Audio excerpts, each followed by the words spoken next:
Now, carefully arranging your used towels isn't the best thing to do in a hotel. You're just not helping. The general rule is, dump them somewhere like the bathroom floor or in the bathtub. Then the staff can see that they need to change the towels. If you keep them all nice and folded, the staff may just get it wrong and leave them as they are, thinking that they're still fresh. You're on a low-budget trip and you brought along some appliances, so you can cook right there in the hotel. Not a big deal. But if there's only one outlet and you want to boil some eggs in your electric kettle, maybe don't. First, you never know what capacity the outlet has. It might even set off the hotel's fire alarm. Just stick to sandwiches or something. Of course, you can boil water for some ramen noodles, but if you feel like a slice of fresh, crusty toast, never try to make it with an iron. Sounds crazy, but some people have even tried heating up their frozen pizza with a hairdryer. What happened? They ended up having to go look for another hotel and an actual restaurant.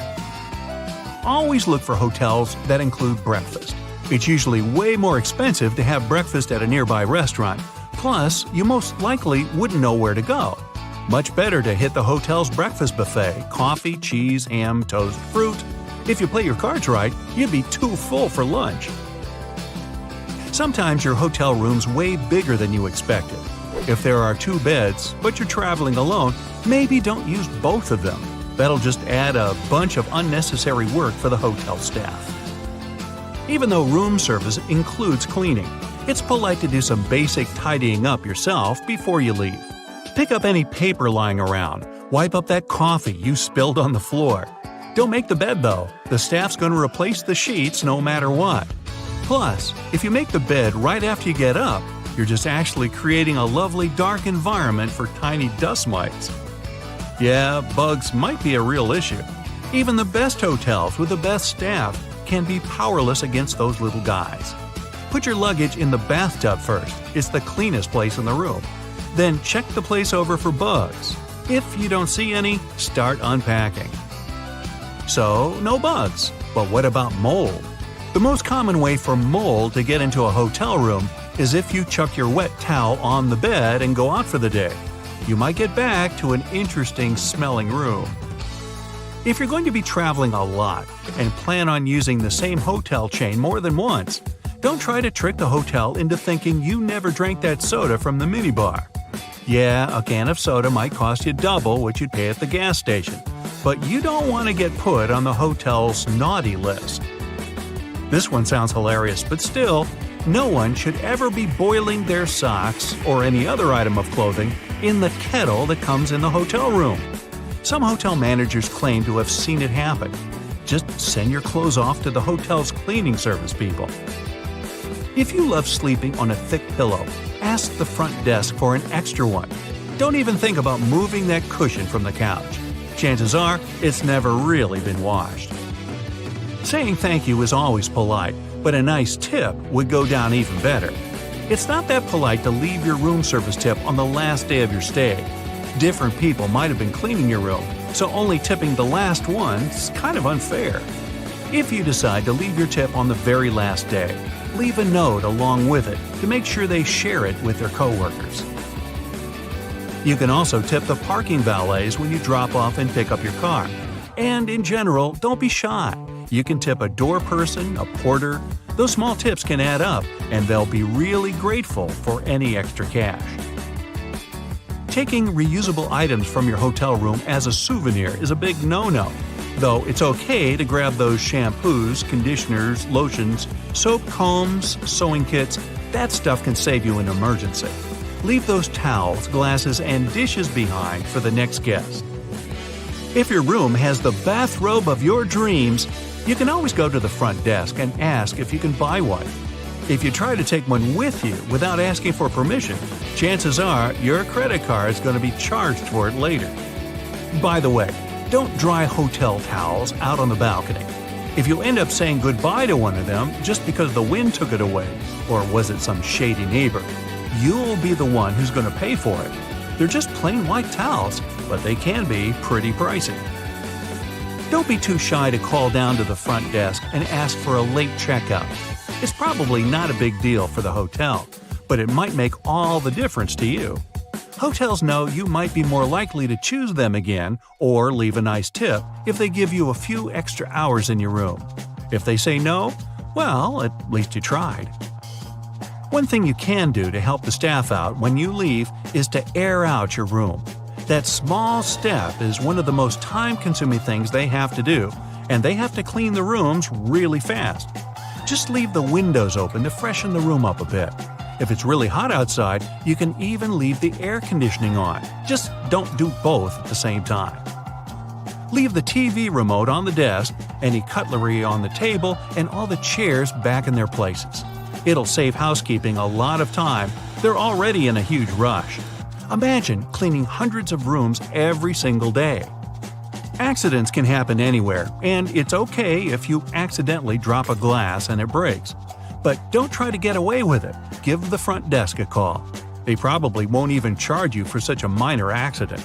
Plus, management might think the housekeeping staff broke it, and they might make them pay for a replacement. Never turn down a chance to join your hotel's reward program. It's usually free, and you can get it after your first stay. If you travel a lot, try to choose those big chain hotels that give you bonuses every time you book. You could get bumped up to a suite, get better Wi-Fi, a free gym pass, or even a free night. Beware of steamy showers. If you accidentally release all that water vapor into your room at the same time, you might trigger the hotel's fire alarm. They keep those things extra sensitive just to be on the safe side. So make sure you keep the door shut next time you steam up the place. If you're traveling with a pet, let the hotel know about it beforehand. Pet policies can differ from one hotel to another, and if you have a more unusual pet, better double check. It might be a pet-friendly hotel, but you probably can't show up with your pet peacock. If they say no, they'll usually be able to tell you about another hotel nearby. Trying to hide your little furry friend isn't the best idea.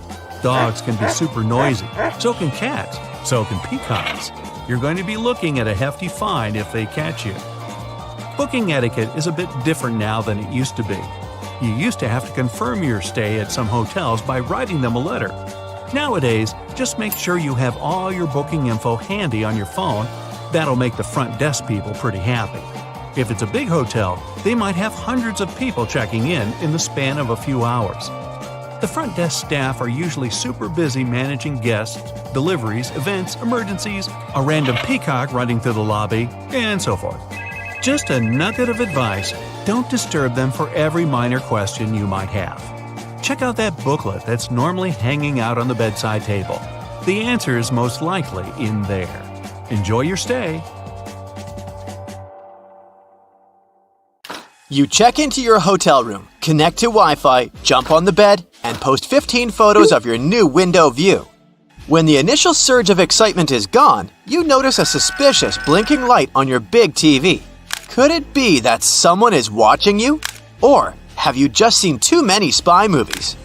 Well, hidden cameras come in all shapes and sizes. Large ones are easy to spot, but the small ones can be really sneaky and inconspicuous. They can be hiding behind furniture, in decorations or vents, and anywhere else you'll have trouble noticing. There are even special cameras that can be hidden in everyday movable objects like alarm clocks, picture frames, vases, and lamps. Check to see if these objects are facing at a strange angle or if they're positioned to get the best view of your room or bathroom. The easiest way to spot a hidden cam is to look for the lens reflection, because all cameras come with lenses. Turn off the lights and slowly scan the room with a flashlight, laser pointer, or a special wireless spy cam detector. It comes with infrared scanning lights and one illuminating light. When you find a reflective red spot, you gotta turn on the flashlight to help check if there is a hidden camera. Definitely check the vents along with any other holes and gaps in the walls or ceiling. Some advanced detectors even show you what the camera is seeing, making it way easier to spot and disable. The detectors only work on cameras that are turned on and working normally though. Your mobile phone can also help you find some hidden threats. Turn on Bluetooth and walk around. See if any unknown devices pop up on the screen. Another idea is to install a network scanner app that shows all devices that are connected to the Wi-Fi network you're using at the hotel. When it's done scanning, study the list for devices called something like IP camera or cam. Plus, you can put your phone on selfie mode, turn off the light and close the curtains, and look around the room slowly while focusing on the screen. Keep an eye out for purple or white lights on the screen. You can play detective some more and call your friend or family member and start walking around your room. Secret cameras should emit a sort of radio frequency.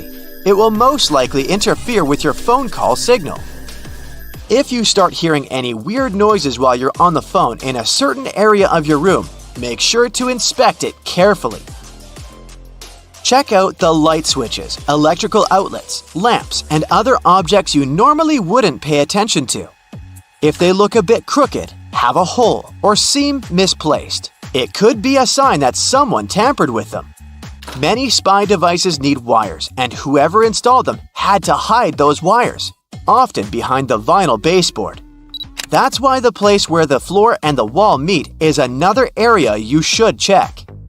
Ridges, bumps, or discoloration could be a sign there's a microphone hiding there. The same goes for spots on ceilings and walls, even if they're not larger than a coin. If you do find a hidden camera or something looking suspicious, don't shy away and let the hotel administration or your booking service know about it. Don't try to touch or move the device yourself. If the hotel denies everything, contact local law enforcement. After you've scanned the room for cameras, check out the mirrors. Someone could be watching you from the other side. First, see if the mirror is built into the wall or can be adjusted. If the mirror is semi-transparent, it will be built into the wall. You can do a simple test to check the mirror. Press your fingertip against the glass and push firmly enough to leave a fingerprint as you move your finger away. Study the fingerprint. If there's a small gap between the print and the mirror where the glass should be, then it's just a mirror. On a semi-transparent mirror, there will be no gap. Another way to check if your mirror is semi-transparent is simply to tap the glass. If someone is watching you from the other side, the mirror will make an empty sound. A double mirror needs a brighter light on the other side than on yours. Get close to it and cup your hands around your eyes. Do you see some light behind the mirror? If so, you might have an unwanted audience. Before you leave your room or go to bed, make sure every door is securely locked. By every door, I mean not only the entrance to the room, but also the door leading to the terrace, if you have one. You can bring a portable door lock with you for extra security if you're staying in. You could also start a little DIY project and wrap a belt or a bag strap around the arm that pushes the door shut. Buckle it up and wrap it around several times for an extra layer of protection. Another idea for when you're about to nap or go to sleep is to build a pyramid of stuff by the door. Glasses and mugs will do perfectly. If someone tries to get inside while you're sleeping, there'll be some serious noise. Intruders prefer to keep it low-key, so they're highly likely to give up on robbing you straight away. If you travel with some valuables and don't feel comfortable leaving them around the room, you could put them in the safe inside your room. But because those safes use passcodes instead of physical locks, someone from the hotel has to know the master code to unlock it, just in case. So, you can bring your own safe with you instead. You can find the ones looking like books on Amazon, for example. They're made of strong metal and textured paper. They come with a combination lock and have enough room to fit your passports, cash, and jewelry. In case you have to leave your laptop in the room and want to make sure no one plugs in a USB drive to steal your data, here's what you can do. Leave a bottle of water or some other item next to the USB port. Measure the distance. Let's say it's 1 thumb length away. For someone to plug in their device in the laptop, they need to move the bottle. You can take it one step further and drop a pen parallel to the laptop under a certain angle. You can measure the angle with your smartwatch or phone using the compass app. Again, if someone moves it, you'll know. Even something as simple as a "Please do not disturb" sign can help you figure out if someone entered your room while you were away. Make it look like you left in a rush and the sign accidentally stuck between the door and the door frame. If you come back and the sign is hanging freely, then someone must have ignored it and tried to disturb you. In that case, you can contact reception and ask to send someone to enter the room with you to keep you safe. If you care about the cleanliness of your room as much as you do about your belongings and your personal safety, this one's for you. Hotel housekeeping workers normally have up to 20 rooms to take care of on an 8-hour shift. It means they'll have no more than 30 minutes for your room. It gives them enough time to make the bed, clean the floors in the room and the bathroom, empty the trash bins, and dust all surfaces. But they rarely have the time to take care of smaller objects like light switches, door and drawer handles, and remotes. And yes, these are exactly the objects you'll be in contact with the most. They can actually have more germs than the toilet. So if you want to be sure those germs won't land on your hands, bring enough antibacterial wipes to clean all those things before you touch them. Now, flying has long become routine for many people, but even frequent flyers sometimes don't know about things you should never do on a plane. Ooh. No bare feet on a plane. It's one of the biggest no-nos of air travel. Even if we omit the topic of unpleasant odors, the airplane floor is extremely filthy. People with contagious foot problems might have been walking the aisles barefoot before you. There's likely to be a lot of dirt left after previous passengers. And don't even get me started on the floor in the lavatories. Ew. If your feet need some freedom, take off your shoes, but at least wear your socks, or bring along a pair of light slippers. Keep in mind that the pressurized air in the passenger cabin is just as dry as it is in the Sahara Desert, with only about 20% humidity. That's why your skin may feel discomfort after a flight. But wouldn't it make more sense to install several humidifiers that could add some moisture? But this extra load would cost airlines lots of money. Plus, the plane's airframe is mostly made of aluminum and other metals, and humid air could lead to corrosion. So, don't forget to bring a moisturizer and use it during the flight. Always secure your tray table as soon as the plane starts moving on the tarmac, and never lower it during the takeoff and landing. It's a security measure, which ensures that you and the other passengers will have a clear pathway in case of an emergency evacuation. Also, keep your seat in an upright position during takeoff and landing. First of all, a reclined seat can seriously slow down an emergency evacuation, since it will block a person sitting behind. What's more, the more backward you're leaning, the harder it is to get into the brace position during an emergency landing. Now try to avoid snoozing during or right after takeoff and landing. For one thing, it's not the best thing for your health.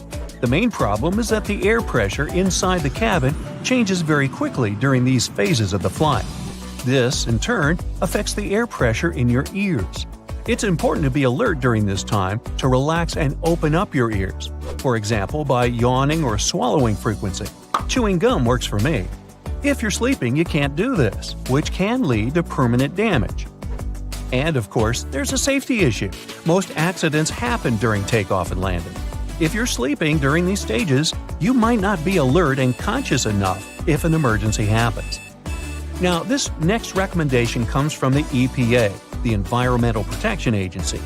According to them, you might want to skip on hot drinks on a plane. The water used to make tea or coffee doesn't come from bottles, it's regular tap water. And water tanks on airplanes are often old and full of bacteria. In 2004, there was a study which found that more than 12% of water samples contained harmful bacteria. But if you still decide to have a cup of hot beverage on a plane, never pour coffee or tea on your own. Flight attendants are trained to handle this task in crowded aisles of a moving airplane and won't accidentally burn you or other passengers. Now, it's probably better if you don't order Coke on a plane. The cabin pressure so low up in the air causes a lot of foam. For apparent reasons, flight attendants don't want to serve you a cup filled with froth. That's why they'll fill only half the cup, then wait for the bubbles to settle, and then finish pouring. That can take ages. Keep your air vent open. This way you'll minimize the spread of germs. Planes have high-quality air filters. They'll catch up to 99% of all airborne germs, so you should be safe there. But make sure to wipe that tray table. With 8 times more bacteria than the toilet flush button, it's the dirtiest place on board. Another thing you should avoid is leaning your head on the window if you have a window seat. You never know who occupied your seat before you, and, in any case, the glass is likely to be covered with germs. Say no to backless sandals and high heels on a flight. I do. There are very serious safety reasons for such a request. The first is that both these types of footwear make it very difficult to evacuate the aircraft fast. If you wear high heels, you will anyway have to leave them behind in case the crew is using emergency slides during an evacuation. The heels are very likely to damage the slide, so off they go. Now ask yourself, do you really fancy running away from the airplane barefoot? I'll answer that for you. Nope. Instead, wear sturdy shoes with a solid sole. In this case, you won't find yourself standing on the hot tarmac or in the weeds without any footwear at all. Don't stuff heavy objects into overhead compartments. Your things may not stay inside during severe turbulence, and while falling out, they will injure you and other passengers. Ow! That's why if it feels difficult to lift something into the overhead compartment, better put it under the seat in front of you or elsewhere. Now don't blame the pilots for the hard landing. When you experience it in bad weather, it might be intentional. If the runway is covered with water or snow, the plane has to touch down hard in order to break the water layer and prevent aquaplaning.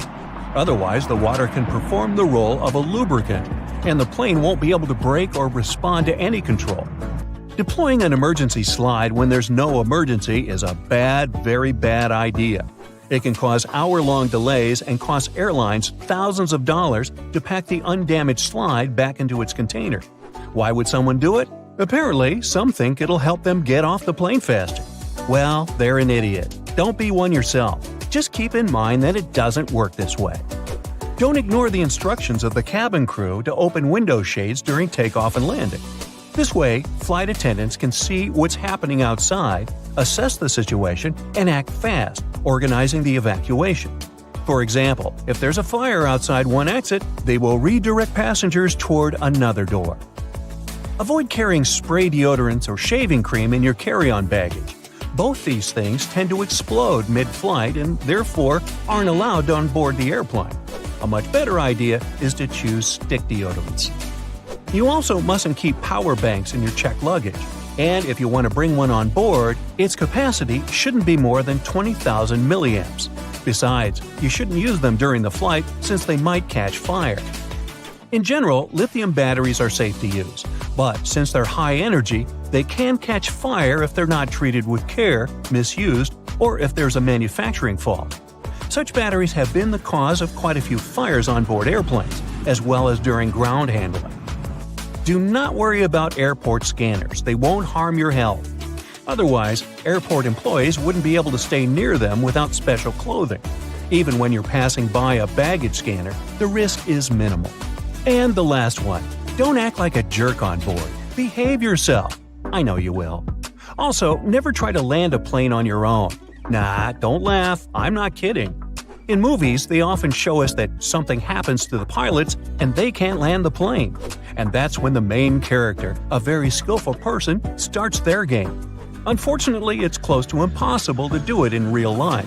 Even if a person is a genius, is fond of computer simulators that match the real model of an aircraft 100%, and is ready to follow all the instructions from the ground, they're likely to fail due to one simple aspect: stress.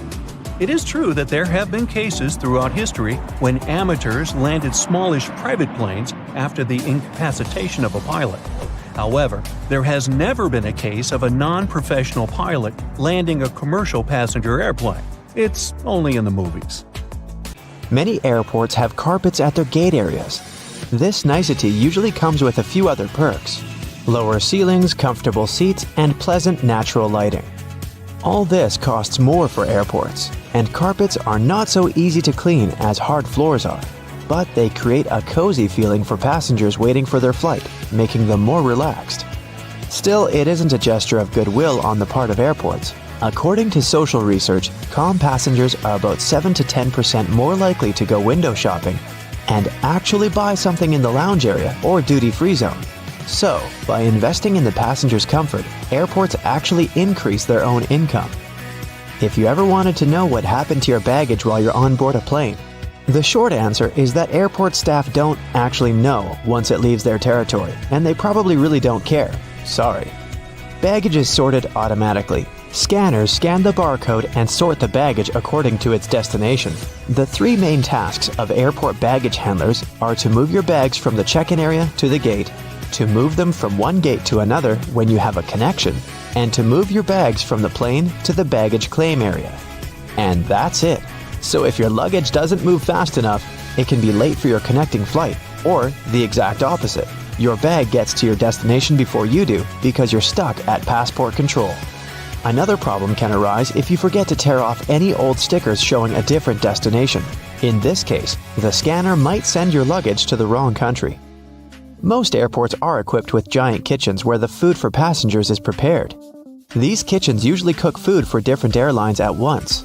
And since that oh-so-delightful airplane food must be cooked for about 6 to 10 hours in advance, these kitchens have to work 24/7. And however surprising it might sound, the menu for your flight is developed up to a year in advance. This is a common practice for most airlines because every single ingredient matters and adds to expenses. In fact, one airline managed to save $40,000 after they removed just one olive from every salad they served on their flights. Airport staff sometimes ask passengers to rub their hands on a piece of cloth before putting it into a special machine.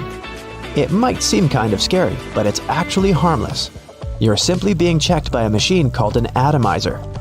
Before their working day starts, employees put samples of dangerous chemicals into the machine.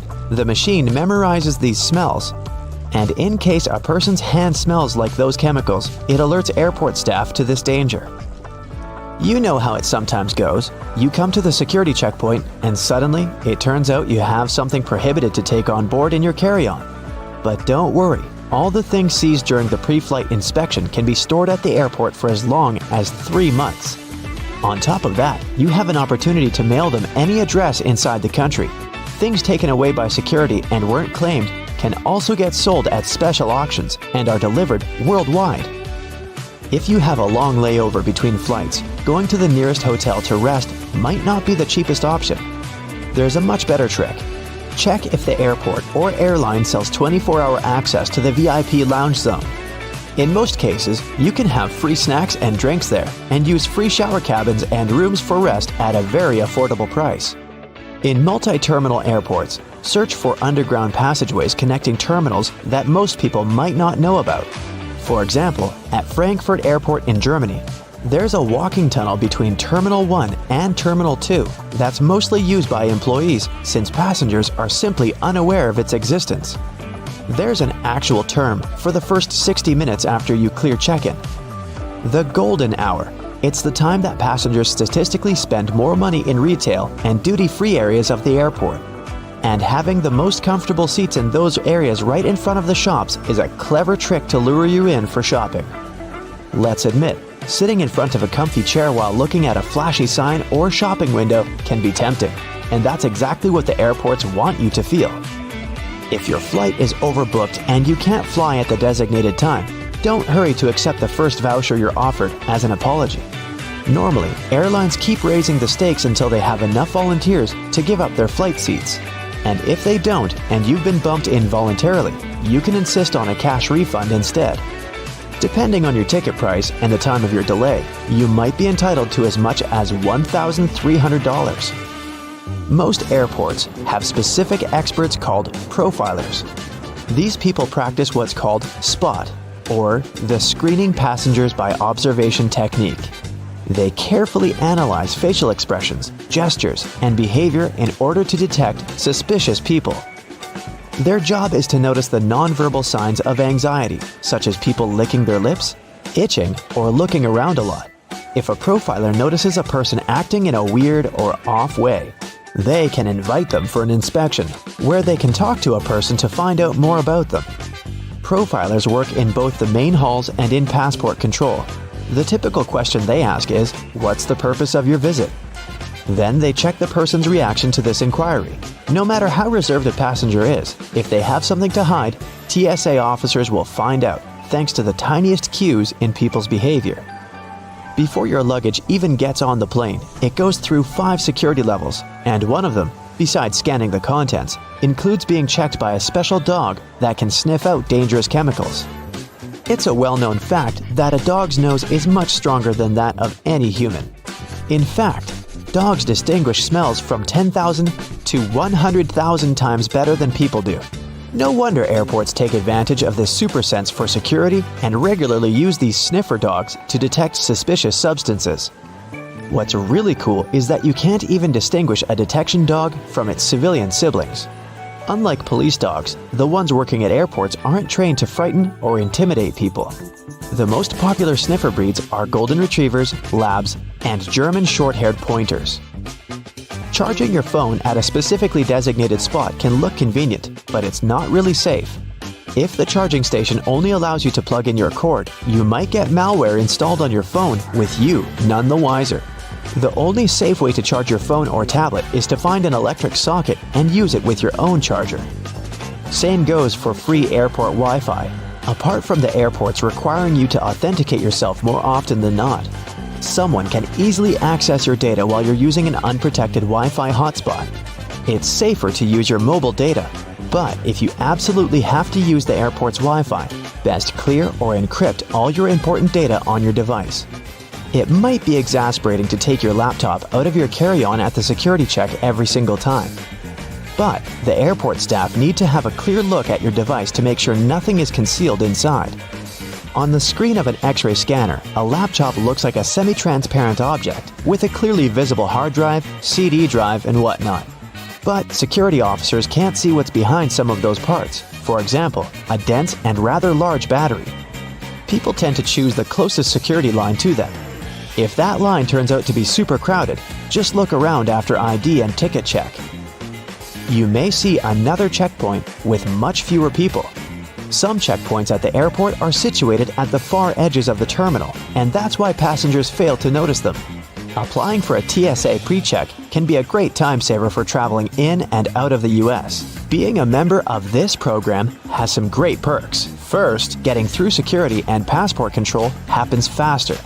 If you're a pre-check traveler, you won't have to take off your shoes or remove your belt, and forget about placing your stuff like liquids and laptops in special bins. If you aren't flying to or from the US, then you can look up similar services available in your country. If you're flying economy class but don't like it, who does? Check in online and check out the seating options about 4 days before your flight. It's about that time that airlines typically start upgrading seats, and you might get an upgrade to business class for a small fee or even sometimes for free. You can also ask for an upgrade when you're already at the airport. Most people forget about this opportunity or simply don't care, so you might just get lucky. Ah yes, everyone loves a holiday. But figuring out what to pack in your luggage can be a daunting task, especially when you're limited on weight and baggage space. Not to mention, you're likely to do some holiday shopping on your adventure away from home. So, you're going to need extra space on your return for all those souvenirs you've collected. Accumulating too much weight or bulk can end up costing you a handsome fee with the airline if you're not properly prepared. But you can now relax. You just focus on booking your vacation. We'll take care of your luggage with these handy traveling tips.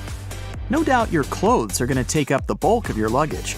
Considering most airline standards permit 1 bag for most local trips and up to 2 bags for longer distances, that doesn't grant you a whole lot of space if you plan on being fashionable on your getaway, especially in the winter. However, this doesn't mean you have to turn your undergarments inside out for repeated use. The key here is to be clever with how you pack. Firstly, you might want to consider how you're folding your clothes. The most space-efficient method to store your wardrobe in a suitcase for travel is to roll up each item.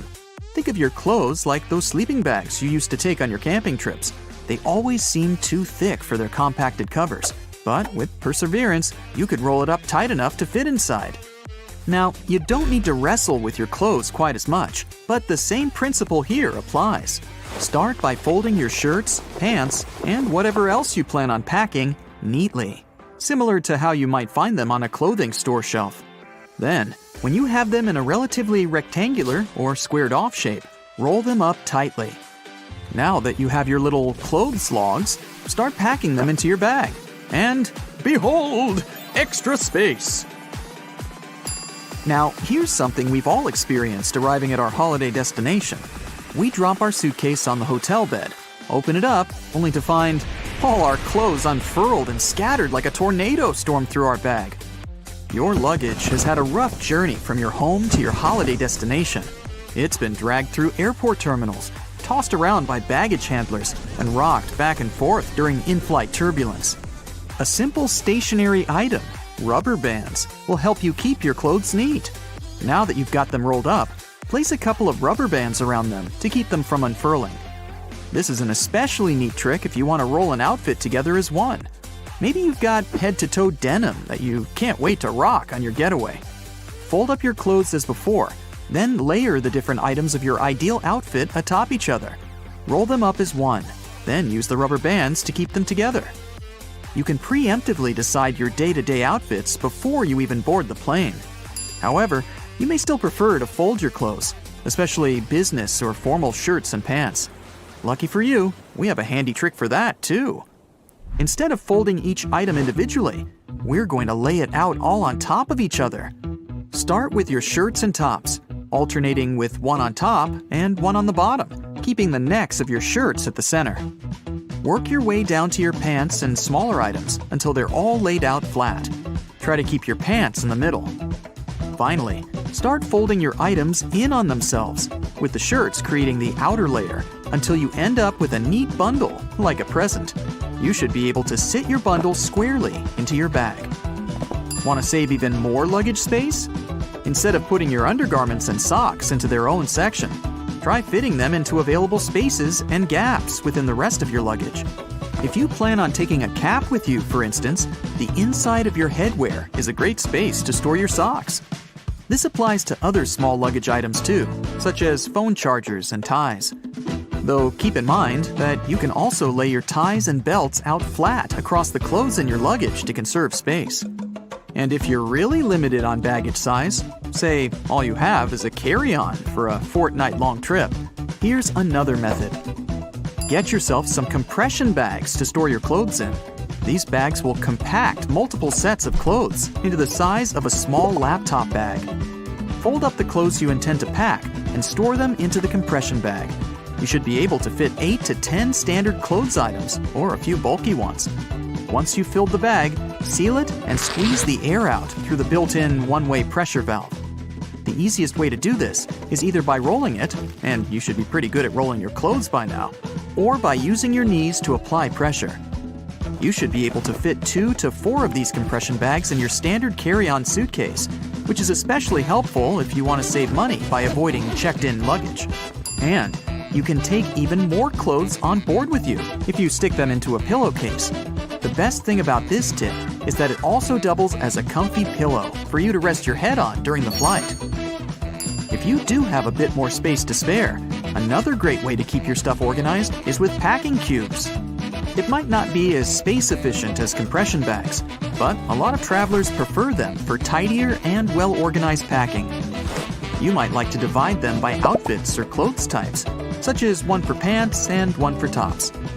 You can easily purchase packing cubes from most online retail services and travel and camping stores. There are also packing cubes specially designed for one or more pairs of shoes. This is a great way to compact the space your shoes would otherwise take up in your luggage, and to keep your clean clothes from coming into contact with your footwear. Nobody wants their tops to smell like feet, right? If you're still struggling to bring all your items with you inside your suitcase, there are a couple more tricks that you can use for that extra bit of weight without the extra cost. The most obvious of which is to use your own body. That's right, time to layer up. Pick out all your bulky items and wear as many as you can manage.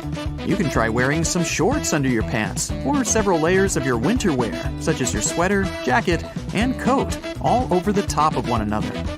You might be sweating a little, but most airports and planes are well air-conditioned. you can always shed some layers once you've boarded your flight. At least you'll have some warm wear to snuggle up in if you do get cold up there in the clouds. If you don't want to wear all those layers, there's actually another type of bag you can carry on the plane with you, free of charge. Get yourself a duty-free bag from any of the duty-free stores in the airport. You can even hang on to it for next time. Store all your extra items in your duty-free bag and carry it onto your flight at no additional cost. It's also worth considering what type of luggage you're using. More importantly, how much it weighs. A lot of people forget that the standard 15 pounds permitted by most airlines includes the actual weight of their suitcase. The bag itself can often weigh up to 4 to 6 pounds. That's a huge chunk of your weight in the bag alone. So, when you're shopping for your luggage, take into account how much it weighs. Choosing a lighter bag will give you more space for the items you want to take with you. Stick to some of these handy tips and you'll be on your way with no shortage of luggage and some extra money to spend on your vacation. Happy flying! Are the letters SSSS on your boarding pass a reason to worry? What's much more dangerous than turbulence? Should you really be the first to board the plane? You're about to figure it out. You might have noticed that most planes have blue seats. There's no mystery here. Airlines opt for this color because it's considered to have a calming effect. This color supposedly puts passengers at ease and helps even the most nervous flyers to relax. But there's also another, more practical reason. Stains, dirt, and scrapes are less visible on dark blue fabric. Never throw your boarding pass away in a public place. It contains tons of your sensitive information, including your name and frequent flyer number. This, in turn, may allow someone else to check your future bookings, change your seat, or even cancel your flights. So the best way to deal with the boarding pass for a flight you've already boarded is to take it home and feed it through a paper shredder. By the way, if you ever see the letters SSSS or S on your boarding pass, get ready for additional security checks. Instead of these letters, there may be a checkerboard pattern. Anyway, if you have any of these marks, your carry-on luggage can also undergo a thorough inspection. Why might they choose you for secondary screening? Some of the criteria are making a one-way reservation or paying cash for your ticket. In some cases, the selection is absolutely random. Look, your gate is open and the boarding has started. Wait, where are you running? There's no need to hurry. The trick experienced Globetrotters use is always board last. For one thing, you don't have to waste time standing in line. Then, there are fewer people on the jetway and in the aisle, and you spend less time on the plane. No one is going to take your seat anyway. There's one exception though. If you have a bulky carry-on bag, it may make more sense not to board last. Otherwise, the chances are high that all the overhead bin space will be occupied by the time you reach your seat. And then your bag may end up in another part of the plane, and you'll have to wait till the other passengers disembark before you get to your luggage. Duh! Before takeoff and landing, flight attendants usually flip a small switch on the bathroom door. This prevents it from flying open when it's not supposed to. With the same ease, a flight attendant can open the door when someone is inside. Look, they only need to lift the lavatory sign and move the knob into the unlocked position. Pilots don't worry about turbulence. That's because they know that there is a thing way more dangerous than any turbulence. It's an updraft. In most cases, turbulence only drops you a couple of feet down, even though it might feel as if you're falling from the top of the Empire State Building. If the turbulence is strong enough for the pilots to ask flight attendants to sit down, the plane can go 10 to 20 feet down. The most extreme white-knuckle turbulence is super rare. But an updraft is a big air mass, part of a storm or some other weather phenomenon, moving upwards. Pilots don't see updrafts on their radars at night, and when a plane hits one, it feels like driving over a huge speed bump at 500 miles per hour. An updraft is also extremely treacherous because it can push an aircraft upward to dangerous altitudes. Modern planes have a special system that detects other aircraft, mountains, and different solid objects in their path. 10 miles away from another plane, and a voice in the cockpit starts chanting, "Traffic, traffic." 5 miles closer, and the same voice begins to give pilots the directions. Airplanes can operate with one engine, even during takeoff and landing. Both engines failing simultaneously is almost unheard of, but even then, a plane wouldn't drop from the sky like a rock.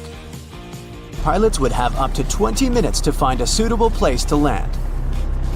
The way the cabin is pressurized has a great effect on your taste buds.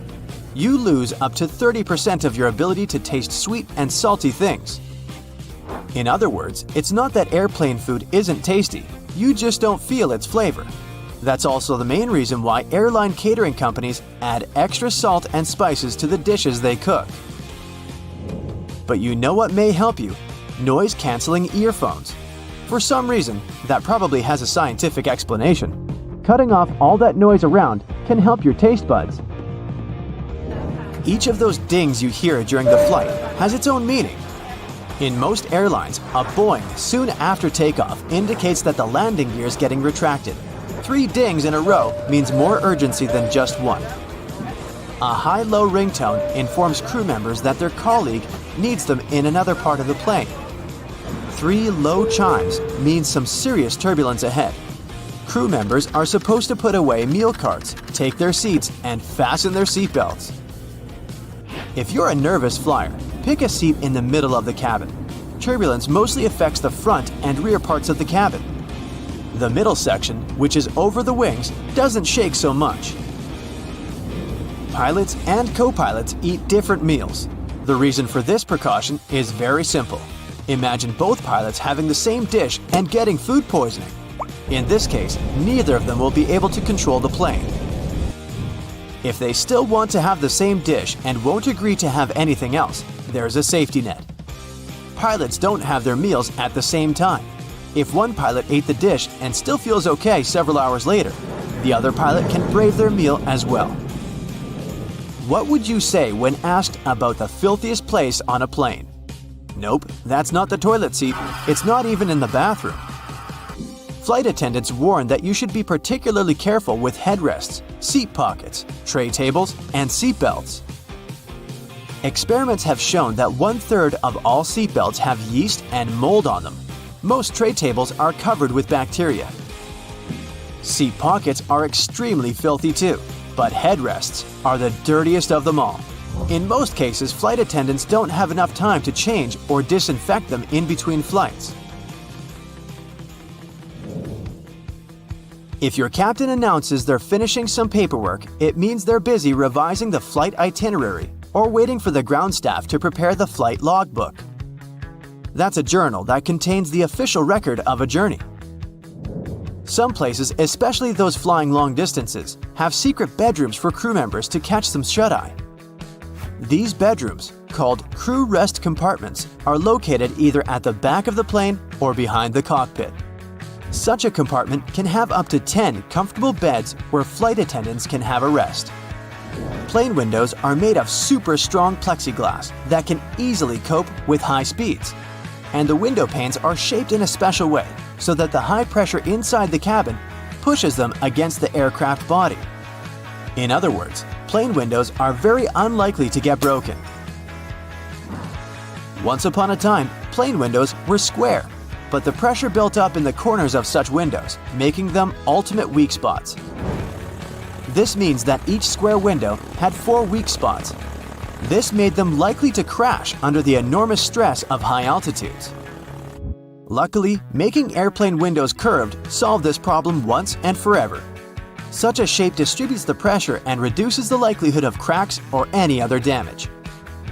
Planes regularly get struck by lightning, at least once a year or once per 1,000 hours of flight time. These days, it's totally safe. The electric charge simply runs through the aircraft's aluminum shell. It doesn't cause the plane any damage. But did you know that airplanes not only get hit by lightning, but they also trigger it? When an aircraft is flying through a cloud, the friction between its fuselage and the air creates static electricity. Sometimes it can cause lightning. Now first, you probably already know that germs are everywhere, and it's impossible for humans to get rid of them. These tiny creatures train our immune system. We're becoming stronger when our organism constantly faces bacteria and improves its protection skills. So don't worry about what you see next. Welcome to one of the favored places among bacteria and microbes – hotel rooms. Yes, they seem to be so clean, but in some ways, they're more dangerous than a garbage dump. Everything is dirty at the landfill, and you're afraid to touch anything.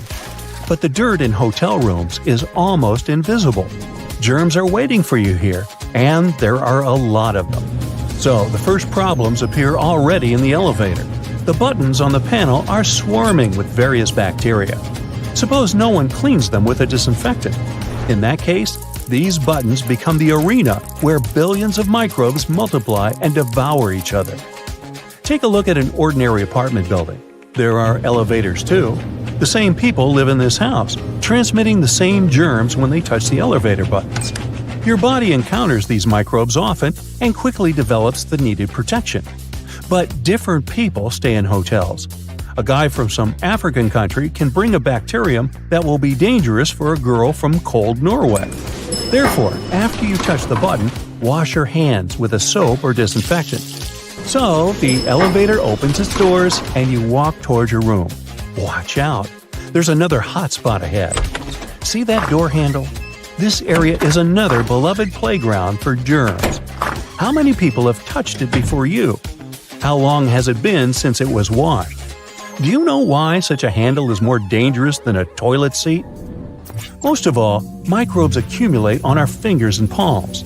When we don't wash them, we transfer 1 million bacteria from one place to another by touching the surfaces of different objects. So the best way is to touch the door handle with the same hand you use to press the button in the elevator. As soon as you enter the room, wash your hands.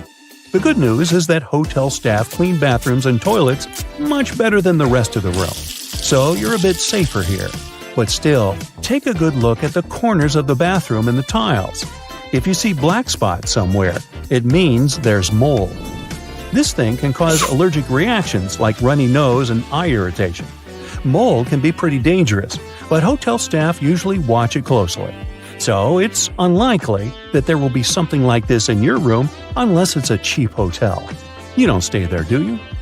Oh, by the way, did you know that toilet paper in a public toilet contains more germs than the toilet lid?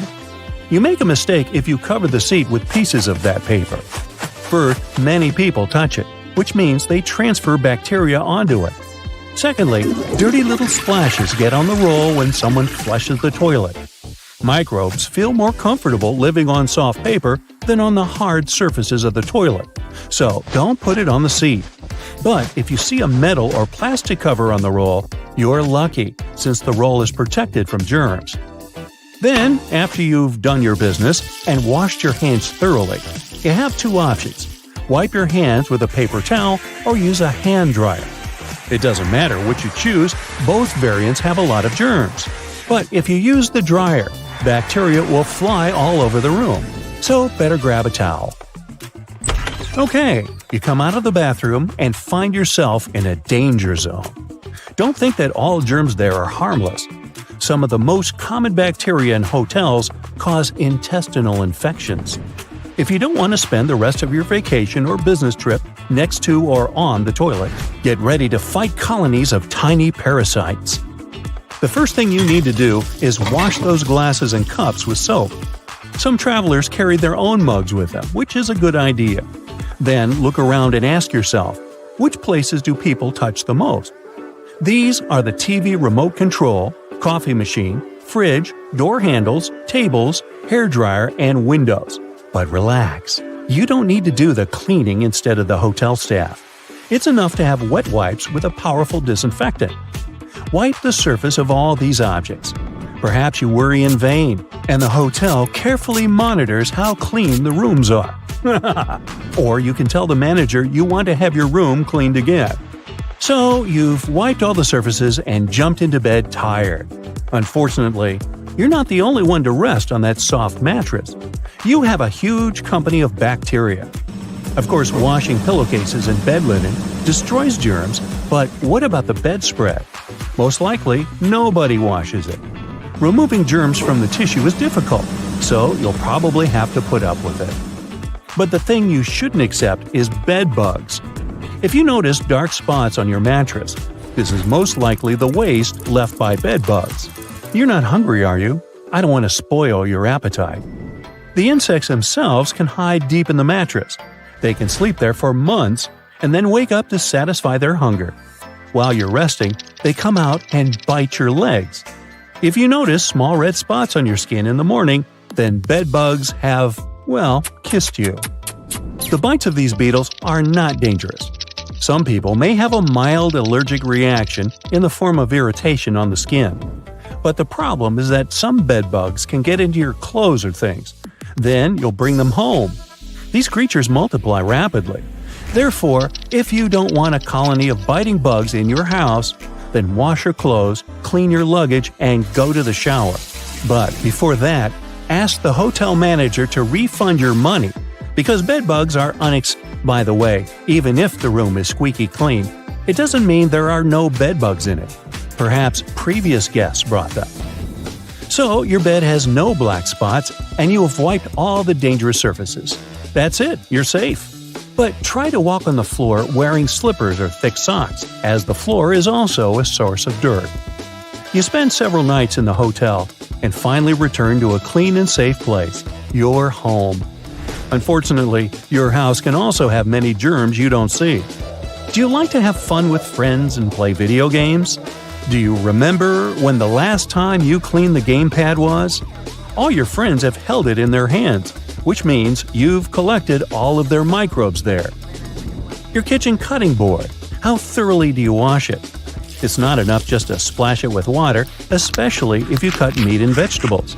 You can cut some squash, and its germs will stick to the surface. Then you quickly wash the board and put it back in place. But the germs haven't gone away.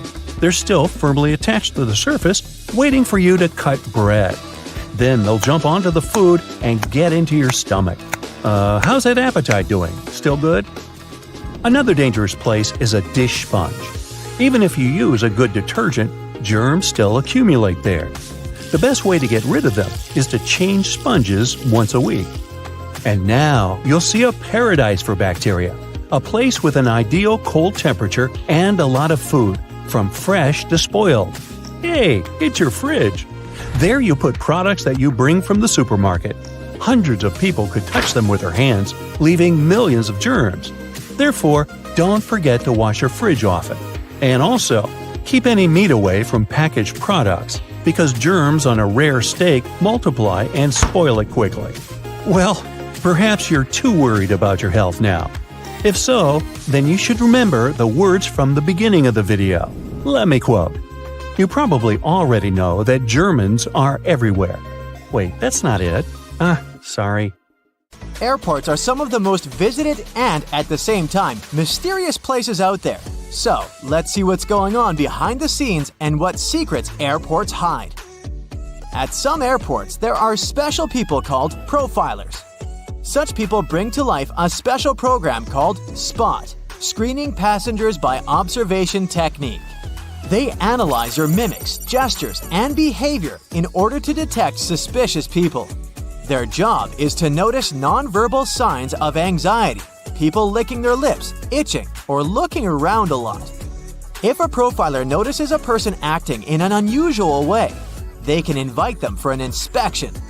There, they talk to this person, trying to find out more about them and confirm, or not, their suspicions. Airport agents might also be watching you all the way from the security check to your gate. Some airports have facial recognition scanners that can easily track you. They're equipped with special software that compares passengers' faces with their IDs. Keep in mind that if you don't charge your laptop before the flight, it may be confiscated. It's not uncommon for an airport security officer to ask you to power your device up. If you fail to do it, your gadget can be taken away for an additional check. For safety reasons, it's crucial to make sure that it hasn't been tampered with or modified in a way that can cause harm during the flight. Packing an electric brush in your check-in luggage may land you in trouble. Brushes produced by some brands have lithium batteries inside, and those can potentially lead to serious problems in the air. That's why leaving your electric brush in your checked suitcase isn't an option. But you're allowed to store them in your carry-on bag. At the same time, if your device runs on AA batteries, you can put it wherever you want. Anyone who's ever traveled by plane knows about the no liquids rule, but not everybody knows that this rule also applies to peanut butter, toothpaste, creams, lotions, liquid makeup, lava lamps, snow globes, some kinds of medications, deodorant, and even gel shoe inserts. Now, let's go outside for a while and look at those landing spots. Airports charge airline companies huge fees for landing on their runways on certain days and at particular times. But the most interesting thing is that the landing spots can be bought and sold. For example, in 2016, Oman Air paid Air France around $75 million for one early morning arrival slot at London Heathrow Airport. You must have noticed that airfare has increased over the past decade. That's because of the extremely high prices of landing slots. Dispatchers don't only control the planes in the sky, as you can often see in the movies, but they also look after their movements on the ground. They also control the lighting on the runways. There's 3 types of air traffic controllers: en route, terminal, and tower. Each of these dispatchers has their own area of responsibility. One dispatcher has about 5 monitors, and the information on them is constantly changing since the monitors show weather conditions and information about other planes. You know how it sometimes goes. You come to a security checkpoint, and all of a sudden, it turns out you have something prohibited in your carry-on. But worry not, you still have a chance to save your favorite penknife. At some airports, there are on-site postal services, and you might have an opportunity to mail your belongings to any address you provide. But the mailing fees are pretty high, plus certain items are prohibited, and the postal service won't deliver them. Airports can be selling your lost luggage right now. Of course, I don't say that there's no chance for you to get back your suitcases that's traveled to a different destination, but just as likely, you might not see it again. In this case, an airport has the right to sell your misplaced belongings at an auction. Most airports have an annual lost luggage sale. After paying an entry fee, you can bid on electronics, clothes, bags, and other stuff.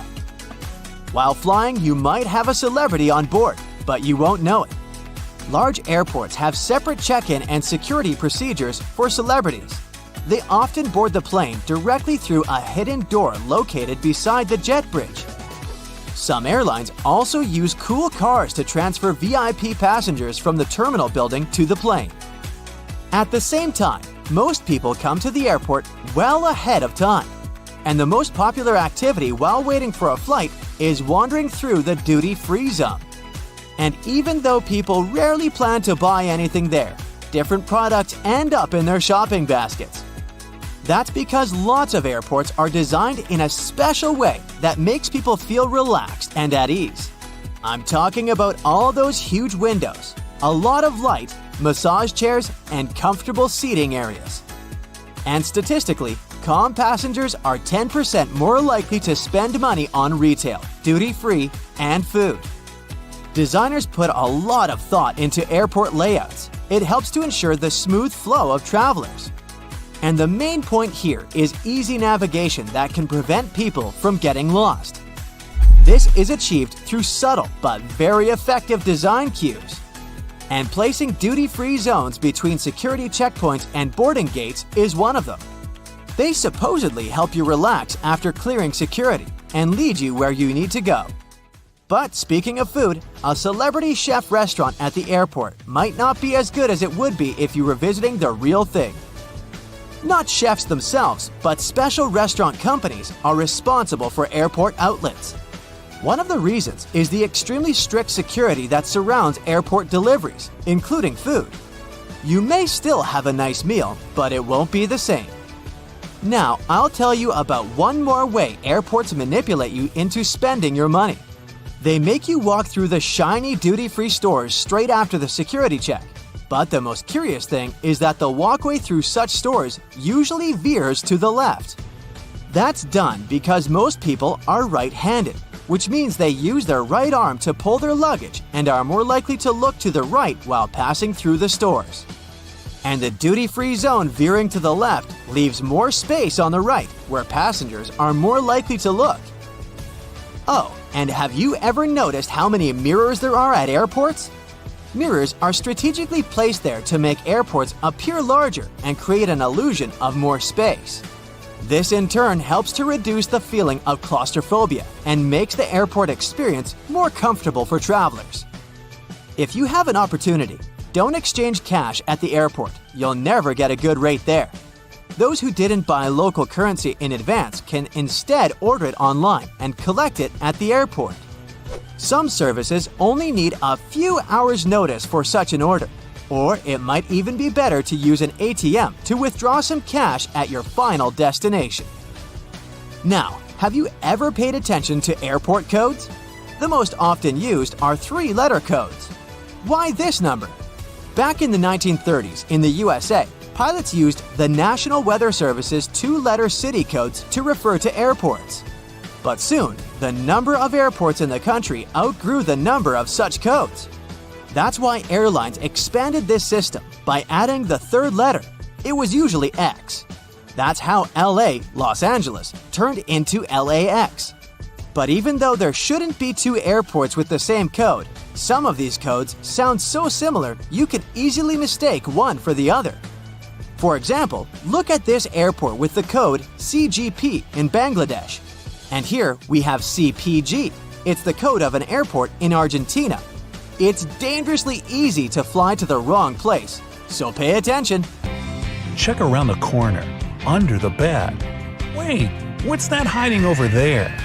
Hotels are supposed to be your home away from home, but do you know what secrets they're keeping? Here's what no staff member or manager would ever tell you. Some hotel owners are very superstitious of the number 13, or they know guests might be. Whatever the case, you may find room 13 or the entire 13th floor completely missing. In the Far East, the same can be said about the number 4. You can easily get an upgraded room without any additional charge if you have a birthday, anniversary, or wedding. Just call ahead of time and warn them about the upcoming event. You might be checking that bed for stains and bugs, but you're probably overlooking the dirtiest thing in the room, the TV remote. It doesn't get disinfected between guests. Put it in a plastic sandwich baggie before using it. Plenty of other filthy things in that room, but we'll touch on those later. Every hotel has a place where housekeeping stores forgotten things. The most frequently lost items are phone chargers, but more interesting discoveries have been found: false teeth, glass eyes, and even boxes of worms. If no one comes for these strange treasures after 5 or 10 years, yes, they're nice enough to wait. The cleaners raffle the lost items among themselves. Some luxury ones may have hidden cameras built in for safety reasons. The most common place for this is the door peepholes. So always put a piece of masking tape or putty over the one in your room. But hidden cameras in the room itself are never okay. To check the place, turn off the overhead light and switch on your phone's front-facing camera. Slowly scan the room. Your front camera will pick up their infrared light. Common spots are near the bed and in the bathroom, so check those areas thoroughly. Hotel owners often let their friends and family stay for free. You wouldn't know it since they usually leave before peak season starts. The employees and cleaners also get in on some perks. They keep towels, slippers, bathrobes, and shampoos. But what you might not know is that hotel chains are fine with you taking things from the room. Stationery, toiletries, coffee mugs, umbrellas, anything with their name and logo on it. This will serve as free advertisement when you take those things with you. Those beautiful bright vegetables and fruits near the hotel restaurant's entrance aren't just a decoration. They trick your body into feeling full before you even get your plate. You eat less, and the company saves money. They may give you extra bottles of shower gel or other toiletries, but there are ones that charge you for grabbing too much food during the breakfast buffet. to avoid upsetting the cooks with the amount of discarded food. Some hotels in certain countries make their guests pay for anything left uneaten on the plate. No hotel chain would willingly tell you how to get the biggest discount for your stay. So if you have a limited budget, make a reservation after 6 p.m. This is when the sales department tries to sell all canceled reservations at the last minute. That often means cutting the price down, sometimes in half. The first Sunday of the month is the best time to check in. Vacationers are leaving, business travelers haven't arrived yet, so most of the best rooms will be available. To get the top pick, use a special service called rooming. You can view everything in the hotel and choose which room you like the most. Just ask the receptionist about it. They won't willingly speak up about other free services unless you ask. Free phone chargers, hair irons, bottled water, and board games are among them. They can also order a transfer for you, book concert or theater tickets, and wake you up at a specified time. Hotels can refuse you at check-in, even if you've paid for a booking in advance. They can cancel your reservation if you don't show up before 6 p.m. If something's holding you up on your way, call and let them know in advance. Even if you arrive on time, you can still be denied a room. It usually happens when the hotel is overbooked. In that case, they might redirect you to a different one. Even more surprising, the chances of this happening depend on who you are. Young single men, couples, and groups of friends will usually get the boot before a family or a single older woman. It's because the first group is usually more flexible about the unexpected move. Before you pounce on that minibar, better check to see if those drinks are sealed. Hotel workers say they've had cases where guests finished all the provided beverages and then filled the bottles up with tap water to avoid paying for them. Shh, you didn't hear it from me. Large chains often have their own special transport for meeting important guests or getting around town. Their own taxis are usually cheaper than city ones. So if you want to save some money, check the cost of their transport at the reception. But don't ask the receptionist to recommend where you should have a meal. The hotel clerk will point you to a local place that pays them for the recommendations, even if it's overpriced and tasteless there. Guests don't really pay for the room itself, but for the hotel's location. Proximity to the airport, the beach, downtown, and famous sites will cost you an additional amount. Yes, even if it doesn't have any stars at all and the conditions inside aren't great. Think twice before handing over your keys for valet parking. There have been cases when hotel workers took an expensive car for a joyride and even filmed it. My car? No. A famous person could be staying in the room right next to you. Nobody would know it since they get to use made-up names to conceal their identity. For the rest of us common folk, that's not allowed. You requested a single room with a big bed and a nice view of the beach. What you got? A room with 2 small beds and a lovely view of a brick wall. It happens all the time. But they're supposed to give you compensation or some free service to make up for the difference. Know your right to this if the manager doesn't offer. The safe in your room can be anything but safe. If you have some valuables, ask the receptionist to put them in the main hotel safe up front. This place is usually much more secure since all the staff doesn't have access to it. Although hotel chairs and sofas look clean, wait till you see one under a microscope. Don't sit on them without first laying down a towel or blanket. You don't know if the guest before you had their feet up on the furniture. And their feet would certainly be filthy since the room's carpets are rarely shampooed, maybe once a year or even less. That being said, don't walk on them barefoot. If you use slippers or keep your shoes on, make sure to put shower caps on the bottoms when you pack them into your suitcase before leaving. Same story with that bed. Before you lie down on it, know that the cleaning staff might launder the linens between guests, but not that big, beautiful, germy bedspread. Don't touch the drinking glasses either. Even if they get a wipe down, it was probably with the same cloth used to clean other surfaces. Why? Well, because staff have only 20 to 30 minutes to clean each room completely. So they need to do it quickly, not thoroughly. Things that often get overlooked: light switches, door and drawer handles, remotes. Ironically enough, it's the things that get touched most often. Experts have found that these items have as much germs on them as the toilet. Solution? Always bring plenty of antibacterial wipes. And if you ask about the hotel's cleaning practices, remember, cleaning doesn't mean disinfecting. Choose your words wisely and don't give the manager a loophole. A lot of airports are built near water, and there's a whole bunch of reasons for this. First off, most airports are located in big cities, and big cities are usually built near some form of water anyway. Back in the day, before trucks and proper roads were built, goods were transported by ship. Having a river or ocean nearby was vital to deliver essential supplies to the cities, like food and building supplies. It also allowed for trading to boost the local economies. Because most people travel into big cities for business and holidays, rather than rural areas, it made sense to build the airports there. The high demand for travel meant that the airports were needed and also made them profitable. But that's not the only reason they're built near water. Big cities are usually super crowded, and airports require a lot of land. Imagine trying to find a space big enough in the middle of New York City to put an airport. It would be basically impossible. Areas next to water are usually a bit more rural, so there's more space than the big cities filled with skyscrapers. Some countries have even taken this one step further.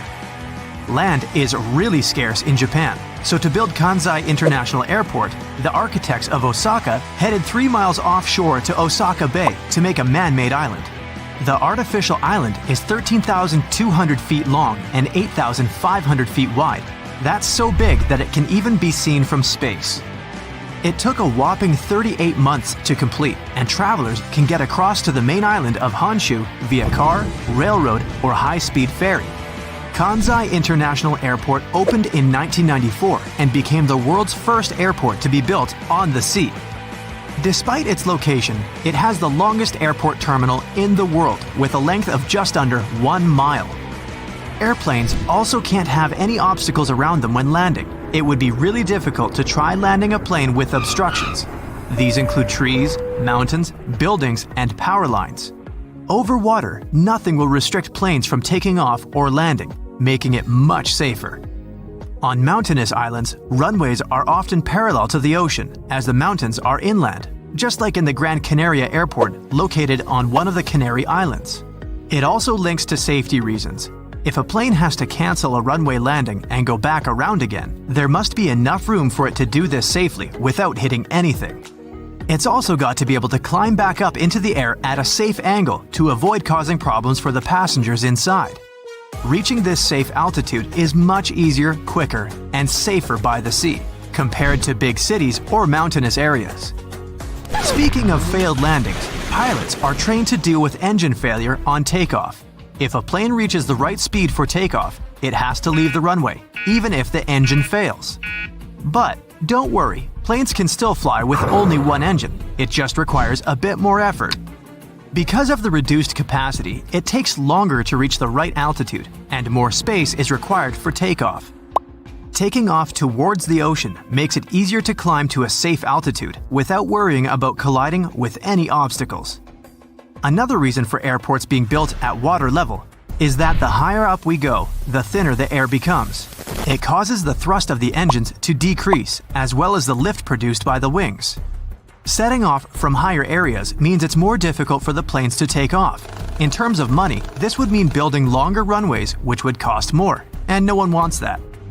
This also means the planes require less fuel as they don't burn as much energy on takeoff, and there's less noise made as the planes don't have to work as hard. But despite this making the planes less noisy, airports are going to have pretty high noise levels. Imagine hearing planes zooming over your house while you're trying to get sleep at night. This is a key reason why airports are usually built on the coast, far away from any residential areas, as fish aren't generally known to file noise complaints. In some countries, airports actually have to provide upgrades for nearby houses that will be affected by the noise. Germany is one of these countries, and they do everything from improving roofs to adding wall insulation to cover all that noise. Building by the coast means that they don't have to pay up for all these expensive upgrades, which saves the airport lots of cash. Coastal areas also have weather advantages for flying. Sea breezes are steady winds that blow from the water to the land.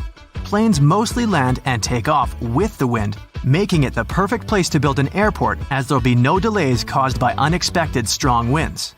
But while the sea breezes that come in spring and summer are great, areas near water can be prone to fog during fall and winter, so this part has its pros and cons. But not every airport is on the coast, as it does also pose a number of issues too. One of the biggest is birds. Our feathered friends love the coast because of all the yummy fish, but they can cause big problems for pilots. But airports manage to get around this using scare tactics. Birds don't really enjoy noise, and planes aren't the quietest of things. Airports also make loud bangs and even train hawks to take down birds that are in the way. The most obvious risk of building close to the sea, though, is flooding. Airports cost crazy amounts of money to build, and planes aren't cheap either. Back in 2018, Kansai Airport was flooded by Typhoon Jebi. They had to cancel all operations for 2 days, and the water was so high that it damaged the engines of the planes. While coastal airports put measures in place to protect against flooding, it's pretty difficult to save everything from a typhoon. With rising sea levels and an increase in extreme weather, these floodings are also looking more and more likely to happen. A quarter of the world's 100 busiest airports are less than 32 feet above sea level. And 12 of those, including New York, San Francisco, and Shanghai, are less than 16 feet. Yikes! All that water poses another problem. If planes overshoot the runway, they have nowhere to go. Overshooting is basically when the pilot underestimates the length of the runway and doesn't reach takeoff speed in time. There are usually extra bits of concrete or grass that the plane can run onto when the airports are on land. There'd be a bit of damage to the plane in this case, but nothing major. But with coastal airports, the plane might go straight into the water. Luckily, there's new tech that aims to prevent this from happening. These new kits let the pilots enter in all the flight calculations, including the weather conditions that could affect takeoff. This system then calculates how much runway the plane will need to stop. Many airports also have added soft concrete to the end of runways to avoid a watery disaster. When the plane glides onto this soft concrete, they get stuck and it stops them traveling too far. There are also financial issues with building airports next to the water. Land rent next to the coast or lakes is usually higher than the mainland due to the demand. Like 40% of the US population lives on the coast, despite coastal areas only making up around 10% of America's total landmass. Airports require flat land to be built on, but this isn't always easy to find, and coastal land can pose particular problems due to sand conditions on marshland. But this doesn't mean it's not possible. One of the world's most famous airports, New York's JFK, was built on marshland. The land was a lot cheaper than usual, and marshland can't really be used for a lot. Of course, it can cost a lot of money to make the ground suitable to carry heavy loads, but this was all sorted. Finding such a big area close to one of the world's most famous cities was a very rare find, even if it was marshland. So, why did people decide to add heels to shoes? Because they already had tongues? No. The heel invention dates back to the 10th century, and the original goal was to make horse riding more comfortable. Low heels let them fix their feet better in the stirrups to prevent slipping off. After many years, by the 17th century, shoes with heels became a fashionable trend in Europe. People wore them to show they had a horse, and this way tell everybody they were rich. Now, remember the chewing gum Turbo and its unusual shape? They created such a shape to make the gum look like a track from a racing car tire. 10, 9, 8, 7. Space engineers didn't invent the countdown. It was created by Austrian-German-American film director Fritz Lang in 1929. One of his films included a scene with the countdown. Then, NASA decided to steal it. Use it. Now, you take a spaghetti spoon with big teeth. See that hole in the middle? Its purpose is not to take out pasta. Use this circle to determine how much of it one person needs. The amount of dry spaghetti that fits in the hole is one standard serving. You don't have to guess how much spaghetti to cook for 3 people. Measure it with the spoon. In a supermarket, you pass by a shelf with eggs and try to decide which ones are better, the white ones or the brown ones. There's practically no difference between them. The egg's color depends on the breed of the chicken. These birds produce 2 different color pigments. You can take eggs of any color because the nutritional components of the eggs are almost the same. So, what came first, the brown egg or the white egg? Never mind. It's enough to use a small amount of toothpaste to brush your teeth, the size of a pea. But the ads show that you have to cover the entire toothbrush with paste as a marketing ploy. You see, manufacturers want you to buy a new tube faster.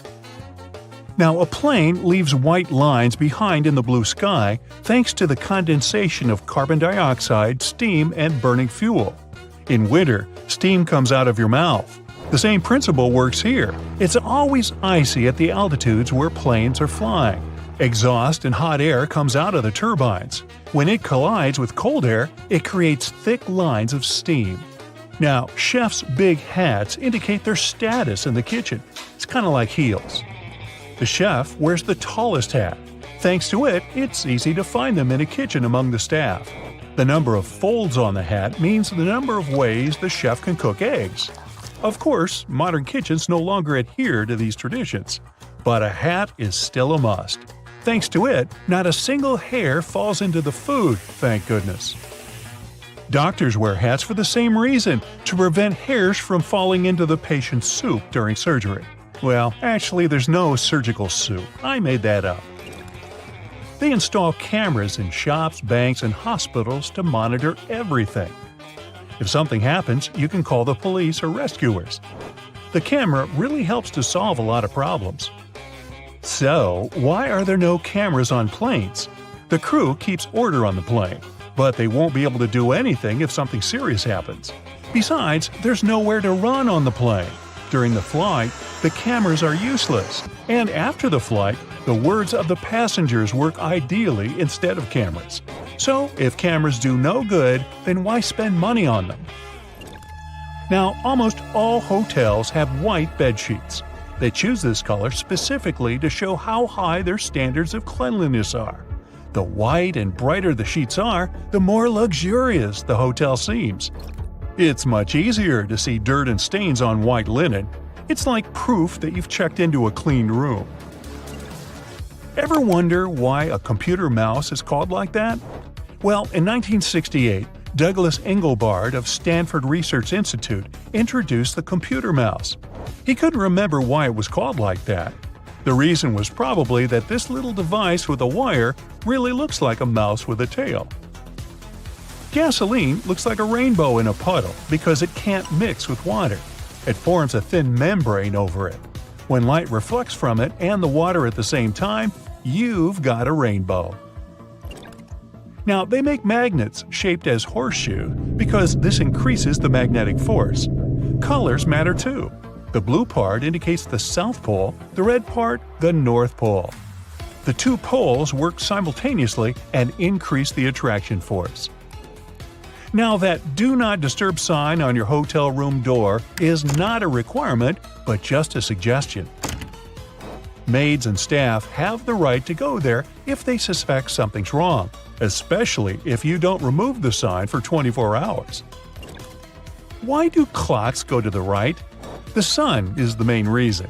In ancient times, when people invented the sundial, the sun's shadow was moving to the right in the northern hemisphere and to the left in the southern hemisphere. Mechanical clocks were first invented in the northern hemisphere, so it always goes right. Or, as we now say, clockwise. Diamonds have such symmetrical shapes to show you their brilliance.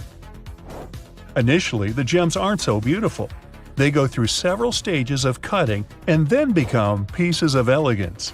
Most of these stones have a round shape with slightly pointed corners. Diamonds shine the brightest in this shape. So, why are there 2 holes in the socket? The left hole is neutral, the right hole is hot, and the gap underneath is ground. electricity needs to flow through the chain. The current flows from the hot slot, passes through your phone charger, for example, and then goes through the neutral hole. Now, ever wondered what that small pocket on your jeans is for? Well, people used to wear watches on chains. A small pocket was meant for it. Now, almost no one wears such a watch, but the pocket remains. You can keep something small like a ring in there. The lollipop stick has 2 holes for a good reason. When they put the stick in hot syrup, the liquid flows through these holes. It helps hold the lollipop tightly on the stick when it's completely solidified. Now, the pen cap has 2 small holes too. They created it so you don't suffocate if you accidentally swallow the cap. Good thing. All the same, keep the cap out of your mouth. Now, why did people start to wear a tie? That all goes back to the 17th century Europe. They invented a tie to tighten a collar. It protected soldiers from the cold wind blowing on their necks. But King Louis XIII liked this element of clothing so much, he made it a must-have accessory for royal gatherings. So, why are the chopsticks connected?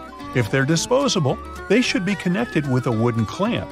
It's to prove that no one used these chopsticks before you. The little fabric pieces stored in new clothes aren't actually patches. They're first test subjects before washing.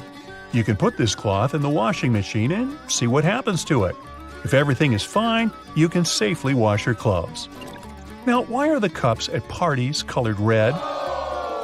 Because it helps you quickly find your drink on the table among snacks and drinks, and all those other red cups. Here's a hint. Write your name on your cup. Also, red is considered a color that provokes action. At the psychological level, it seems the red cup is asking you, "Hey, drink me up." Now, they believe yellow taxis have their roots in 15th century Italy, when postal businessman used yellow cabins for delivering mail. He wanted everyone to recognize his carts. So, different sorts of pasta are shaped differently because a specific figure fits a particular sauce. For example, thin and smooth pasta is perfect for light sauces and ingredients. Thick ribbed pasta, such as penne, is good for thicker sauces and vegetable stews. Now, why are lab coats white, blue, and green? Previously, they only wore white clothes, since this color was considered a symbol of cleanliness and sterility. Then, at the beginning of the 20th century, they started using green because it's easier for the doctor's eye. When a surgeon sees red for a long time during the operation, their eyes reduce sensitivity to this color. Shades of red mix, and doctors can't clearly see the nuances of the human body. But blue or green areas help refresh their vision. The eyes rest for a second, then return to red color again. If a doctor takes a look at the white coat during the operation, little green spots may appear in their eyes. You can check for yourself. Look at something red for a few minutes, then turn your gaze to a white sheet of paper. You'll see these spots of a greenish hue. So, doctors wear blue robes not to be distracted. Also, different hospitals may have their own rules. Robes can be of different colors according to the hierarchy. This is necessary to distinguish a doctor from a nurse or an intern. Meanwhile, hospital patients still have to wear that gown that's open in the back. Careful what's behind you. They're watching you when you're in the bedroom and when you're in the bathroom. No, I'm not talking about your 3-year-old kids. One of the last things you think about when going on vacation is if the room you're staying in has hidden cameras planted all over the place. For starters, look in the most obvious spots in your hotel room to see if you can find any hidden cameras. According to some experts, if you can't find anything in plain sight, then using your smartphone is enough for a basic sweep. Every camera has a lens, and all lenses reflect light.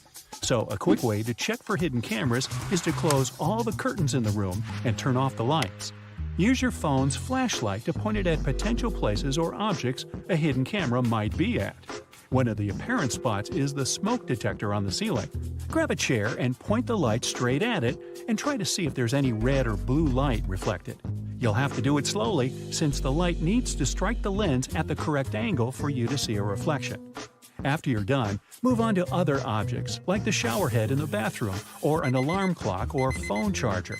Keep in mind the positions of these objects. If the charger is placed where a surveillance camera could be, then investigate it and call the reception.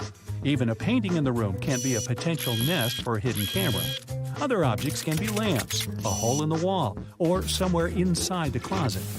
Another creepy place is the bathroom mirror. This one is tricky to spot, so you'll have to be patient when inspecting it. You can also use your phone camera to spot surveillance cameras that spy on you at night. These secret cameras emit infrared lights that the human eye can't see so that they can work at night. You'll also have to turn off all the lights and put the camera in selfie mode.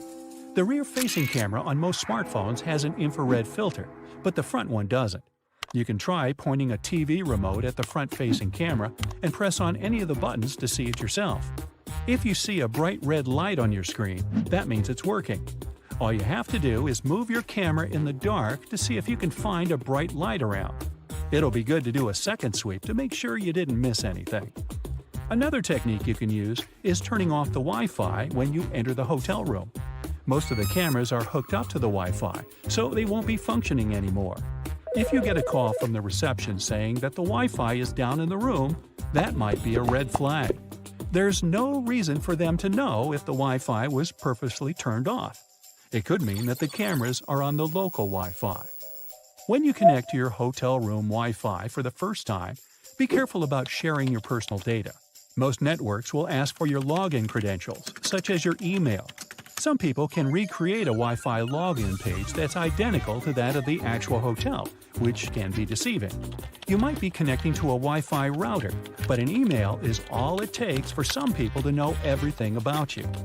One of the best things you can do is download an app that shows you what devices are currently connected to the Wi-Fi that you're using. It can show what smartphone, laptop, smart TV, and in the worst case, hidden cameras are connected. A radio frequency scanner can detect a wireless camera in the room, even if it's connected to its own Wi-Fi. It might be challenging, though, because of many wireless devices overcrowding the airways. You can pick up random signals even if you turn off all your devices and any wireless emitting signals. Intrusion into your personal life can go so far as someone tapping your mobile phone or landline to listen to your conversations. One way of eavesdropping on people's conversations is installing a microphone to a line that sends the audio wirelessly to a recorder from a remote transmitter. Almost anyone can get their hands on such equipment since it's not too expensive to buy and is available in many shops and online. If you notice strange sounds while talking on the phone, like clicking, distant voices, or that sound similar to an old record playing, then chances are someone is listening to your phone calls. These sounds aren't typical for a regular modern cell phone. Most bugging software runs in the background of your phone without you knowing, which drains the battery. There can be many explanations for why your phone battery keeps draining, but some software living on your phone, viruses, and malware will likely be the reason. You can also look out for unusual phone activity when you're not using your gadget. If your notifications keep popping up and you muted them, then maybe your phone is being bugged. In that case, they do not only have access to your phone calls, but your actual phone. They can fish out any picture, video, file, and information you have without you knowing it. If you try powering off your phone and it takes way longer than usual, it can be another sign of someone tracking your phone. For the phone to completely shut down, it needs to log out of all the tasks and activities properly. If your phone is transferring data to someone remotely, it might be the reason for the delay in shutting down.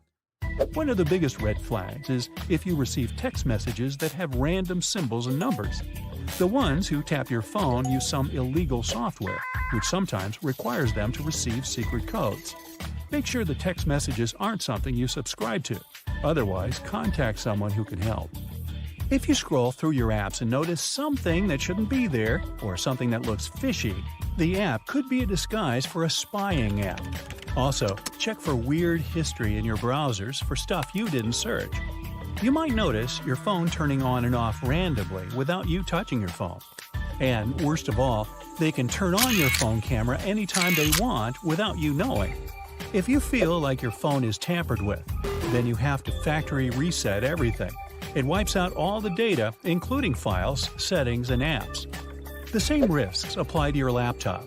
Every now and then, we all click on something that seems legit, even though it acts as an access point for spyware to enter our computer software.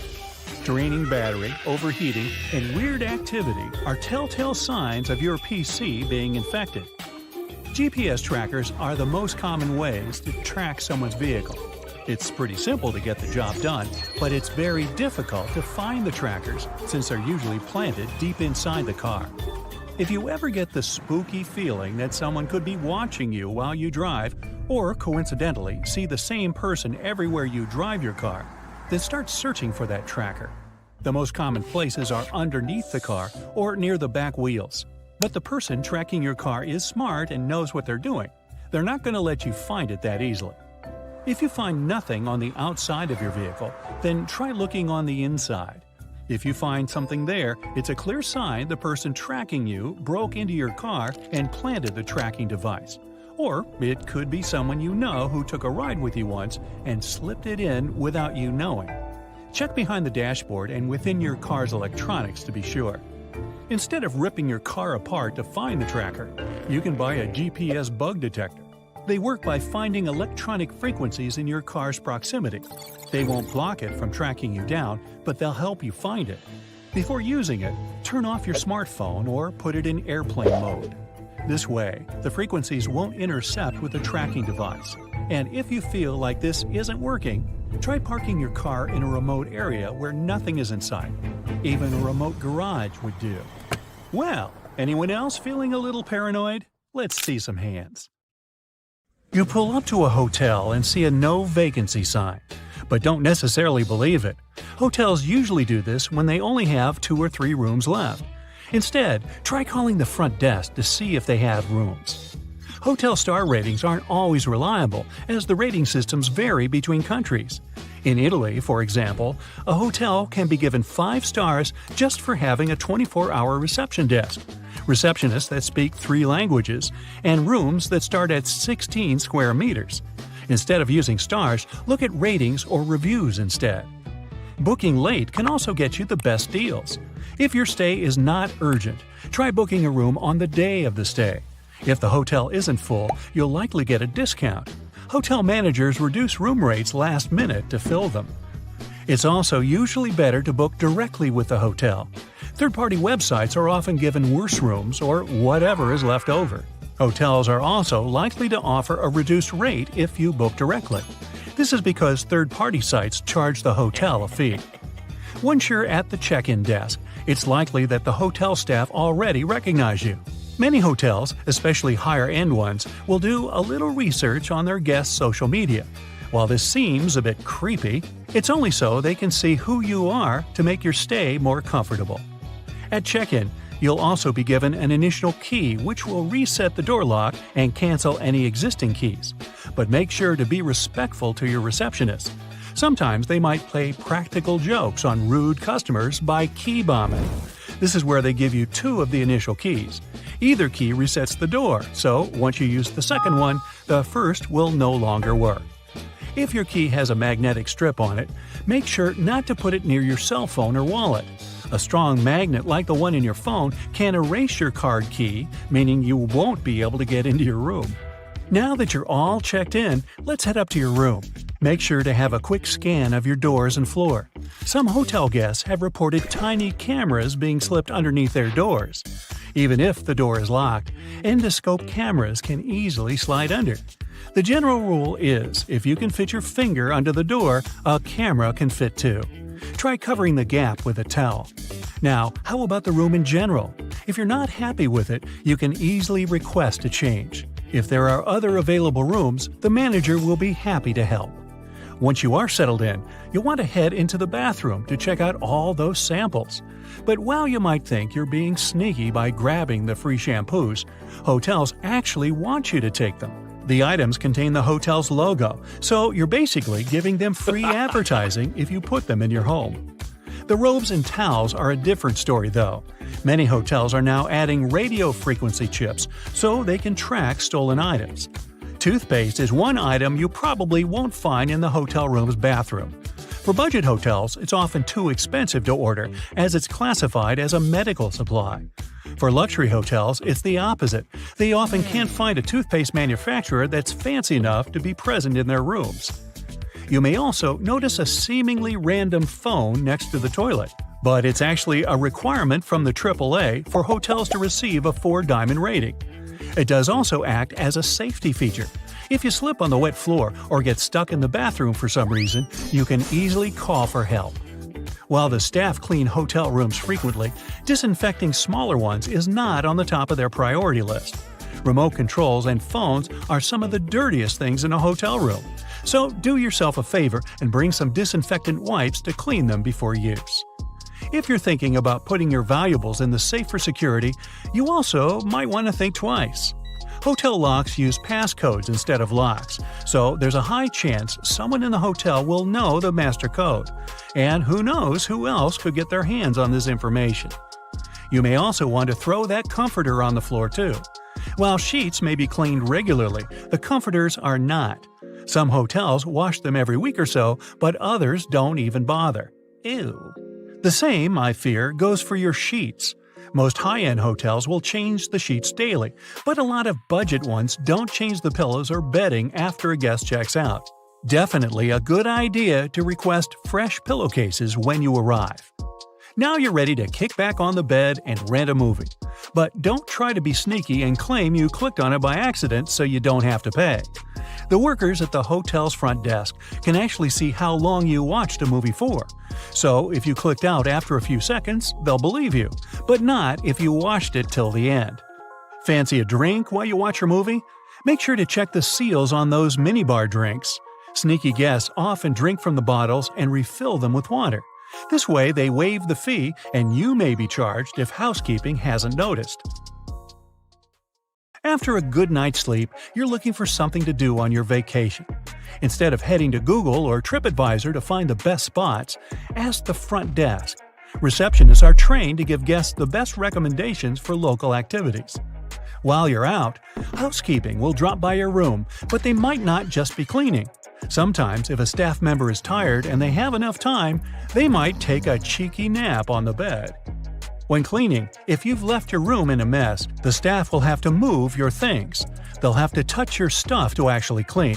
So if this bothers you, either put out the Do Not Disturb sign or clean up yourself. It's also best not to drink out of that glass in the bathroom, as many glasses aren't cleaned properly. Some workers even use disinfectant or furniture polish to get the glasses looking spotless. Housekeeping also don't always vacuum your room. Staff will sometimes just pick up any big crumbs and call it a day. Make sure to be nice to the staff. Most hotel staff are willing to give out upgrades and free stuff to a friendly face. They're not required to, but a smile goes a long way. Oh, and a tip always helps. Now it's time for checkout, but you're leaving early and will miss your breakfast. If your breakfast is included in the price of your room, the staff can prepare a takeout box for you. It's best to give them a heads up the night before, though. Also, take a look at the floor on your way out. It's carpet, right? Most hotels have fully carpeted floors. This is for 3 main reasons. 1. You're much less likely to slip on carpet than wood or stone. 2. Carpets act as added soundproofing. And 3. It's more cost-effective for the hotel, as carpet is much easier and cheaper to replace. You're all prepared for your next vacation, but you get called into work last minute. Oh, a nightmare! Everything's booked, so it looks like you'll be charged that pesky last-minute cancellation fee. If you call the hotel and ask to change to a later booking date, there's a chance that when you cancel this new date, the charge will be lifted. Hotels also usually overbook themselves, as the average daily no-show rate is around 10%. This means there's a chance you won't actually get your reserved room. If you show up and there's no available rooms, chances are you'll get walked. This basically means the hotel will pay for a room at another similar hotel in the area. Most hotels also only accept credit cards as a form of payment. While it may be annoying, this is to ensure that they get their payment. Guests often use extra paid services, like the minibar, which they pay for at checkout. If your debit card doesn't have enough funds to cover the cost, the only way for the hotel to get the money is to sue you. Attorneys come for a separate fee. There's a surprising amount of items left in rooms that hotels don't want you to know about.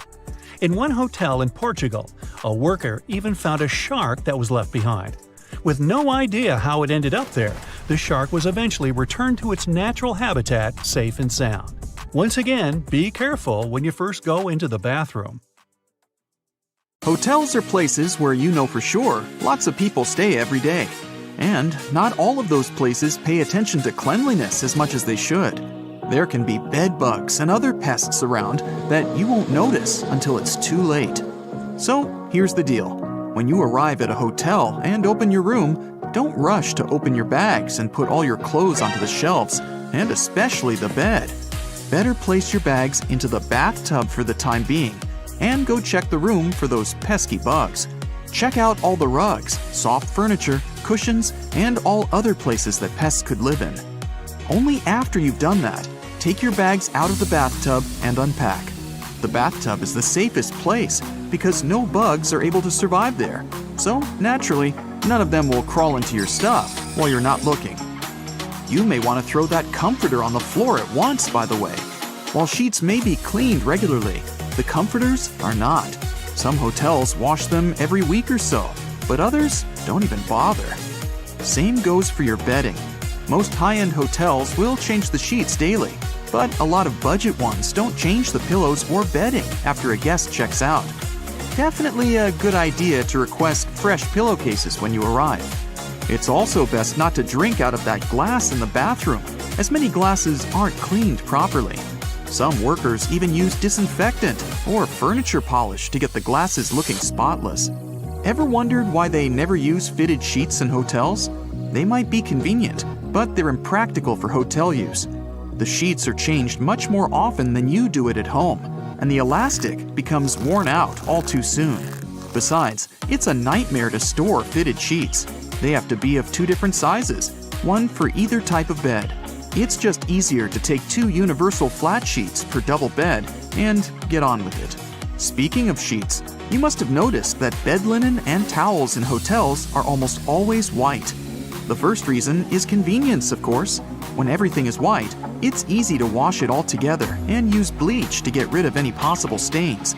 The second explanation, however, is customer experience. According to public polls, people perceive a white color as luxurious and fresh, which makes their stay more pleasant. If you see an unusually attractive price for a room on a website, be careful. It might not include a mandatory resort fee. If you have an option to pay for a room in advance, you'll see the final cost at the checkout. It'll normally list the initial price you saw before booking and all the extra charges, resort fee included. If you decide to pay at the hotel, though, you might be up for a surprise when you check out. So always make sure to read the fine print. You may have seen a rather weird thing in many hotels, a phone in the bathroom, especially just next to the toilet. You'd probably be surprised to know that it's an actual requirement for hotels to receive a 4-diamond rating from AAA. But this also makes pretty good sense.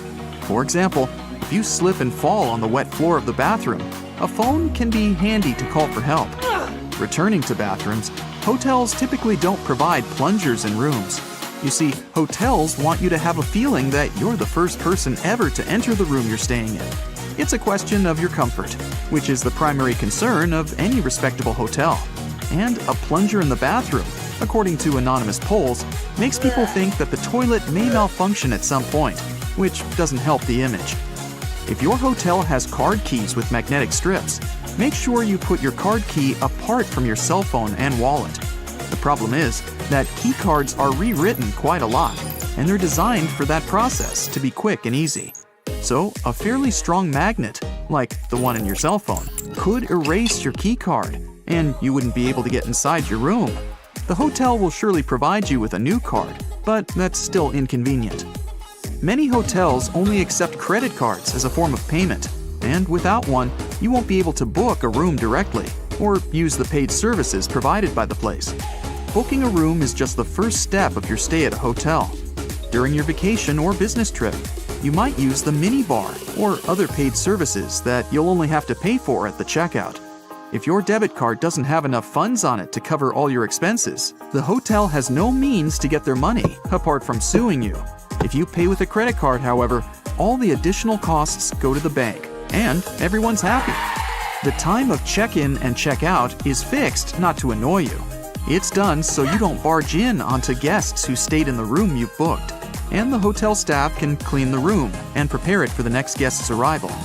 By the way, the checkout time is normally about 11 a.m. to 12 p.m. because hotels actually care about your well-being. They not only let you have your breakfast, but also give you some time to prepare for departure without hurry. Isn't it kinda annoying that many hotels don't have a socket near the bed?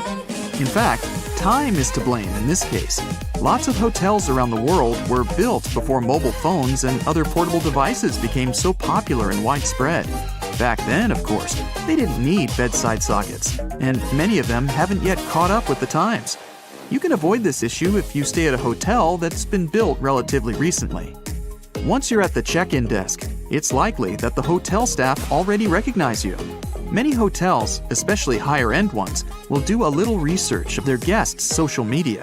While this seems a bit creepy, it's only so they can see who you are to make your stay more comfortable.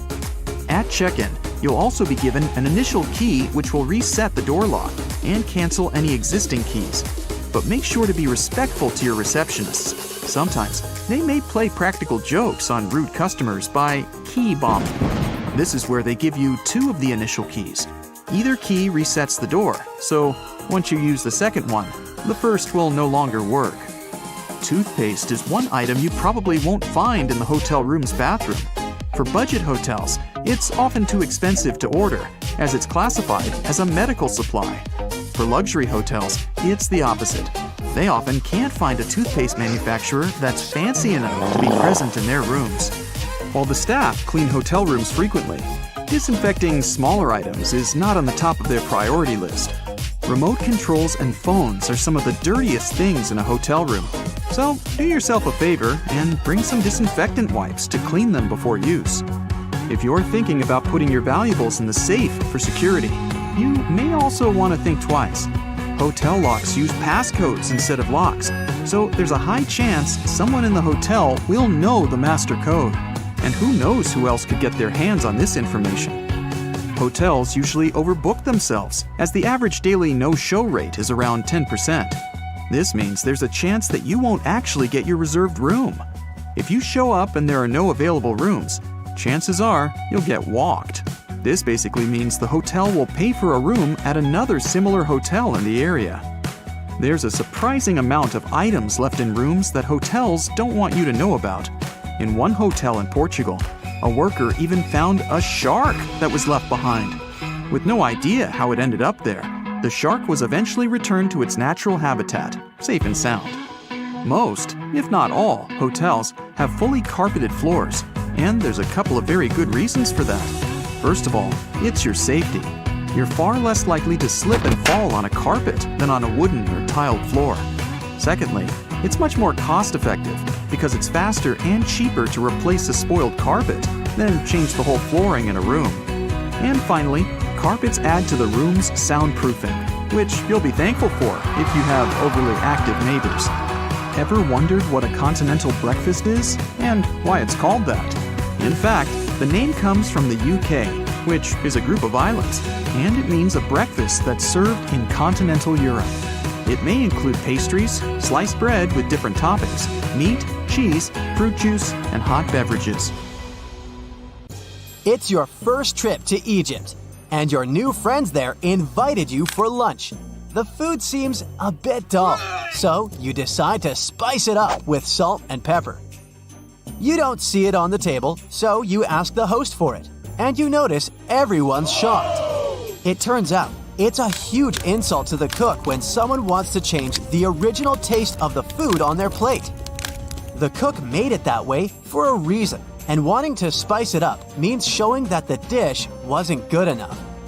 You're used to doing it as a kind gesture around the world, but don't tip waiters, taxi drivers, or hotel workers in Japan.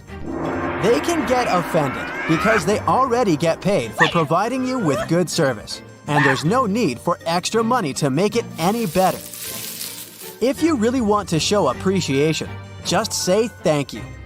It's okay to tip private guides, tour companies, and interpreters. You can put any amount that feels right to you in an envelope and hand it down to them. If you want to impress your new Japanese friends or colleagues, take some time to study chopstick etiquette. When you master the art of holding chopsticks, remember not to rub them together. People do it to remove splinters, so it might look like you're unhappy with the quality of the pair that your host provided you with. Don't put your chopsticks vertically in your bowl of rice. This way, it can be seen as an offering to the deceased. Don't wave chopsticks in the air or use them to point at things.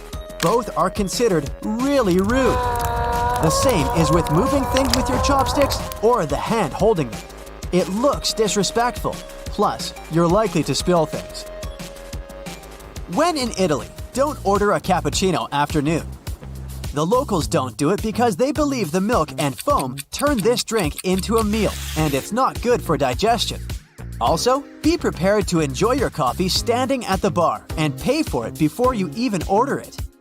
First, you pay the cash register. Then, show the receipt to the server to get your drink. Are you a big fan of chewing gum? Well, you'll have an uneasy time in Singapore. Using, selling, and importing chewing gum is banned there, and you'd have to pay up to several thousands of dollars for doing it. This law was introduced in the 1990s to make the city cleaner and keep the local fast trains up to schedule. When they launched a new transit system, passengers stuck gum onto train door sensors, causing some serious delays. With the new rules, this problem was solved. The no gum policy, along with many other strict rules, did help to make Singapore a really clean and fine city. Pun intended. If you absolutely can't imagine your life without chewing, the local authorities recommend replacing the gum with bananas. When someone asks you to pass them something, like salt at the table in Bolivia, don't give it directly to them. Hand it to the person sitting next to them, and they'll pass it for you. If the person next to you is asking for that little favor, you still can't hand it straight to them. The person next to you will have to help. This table etiquette comes from a superstition that handing something to someone directly into their hands brings bad luck. For the same reasons, you can't reach across the table or stand up to pass something or toss it to someone. And don't forget to keep both hands on the table when you aren't eating. It might look like you're trying to hide something if your hands aren't visible at all times. When you arrive for a meal in Jordan, the hosts may give you some bitter Arabic coffee as a warm welcome. Don't try to stretch it for the rest of the evening. The polite thing to do is empty it fast. Only when everyone's done with the drink do people go back to socializing. As you pass the empty cup to the hosts, make sure to jiggle your wrists. If you just pass it without jiggling, it will mean you're asking for a refill. Don't rush to arrive at an event on time in Venezuela. People might think that you're rude or greedy. The polite thing to do is to be 10 to 15 minutes late. Events scheduled for 7 o'clock will often begin at 8 o'clock or later. A popular story goes that in the 1980s, a foreign reporter arrived at a press event more than an hour late. When he saw the room was mostly empty, he went to apologize to the host for missing the event. The host then told him he was the first reporter to arrive. It's quite interesting because the clocks in this country have officially been 0.9 seconds ahead of the rest of the world for years. Are you planning to travel by bus in Ireland anytime soon? Don't forget to thank the driver for the ride on your way out of the bus. You'll hear an overwhelming majority of locals do it loudly, as it's basically not optional. Choose the gift wisely if you've been invited to a home in Vietnam. It's okay to bring fruit, sweets, or incense. Handkerchiefs are believed to be a symbol of a sad farewell, and cutting tools are a sign of cutting relationships. So don't bring those. Wrap your gift in colorful paper and don't opt for black. The locals believe this color to be a bad omen.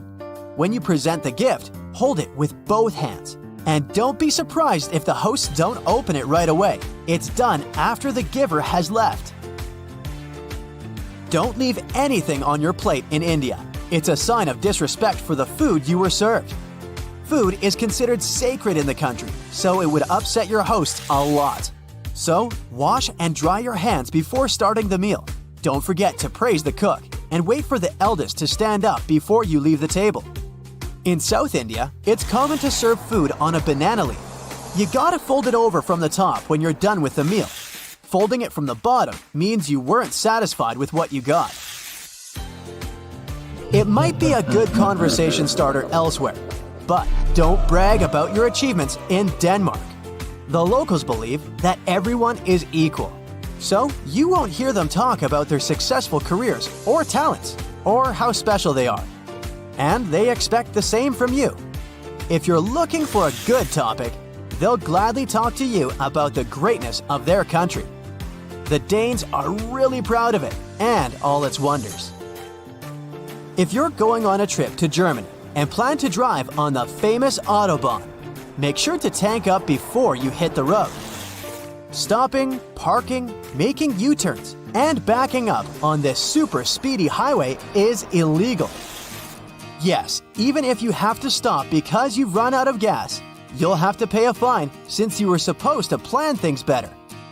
And although the Autobahn technically doesn't have a speed limit, watch out if you're passing by urban areas like Frankfurt, Berlin, and Munich, or construction works and heavy traffic. There will be special speed instructions for these spots. In case you're planning to explore Cyprus by car, quench your thirst before you start the vehicle. Drinking anything, including water, isn't allowed while driving on the island.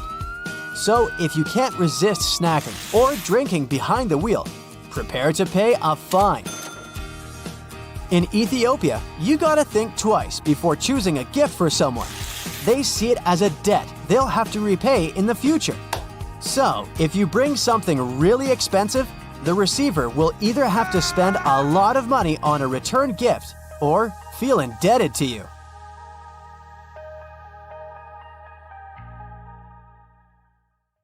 That's it for today. So hey, if you pacified your curiosity, then give the video a like and share it with your friends.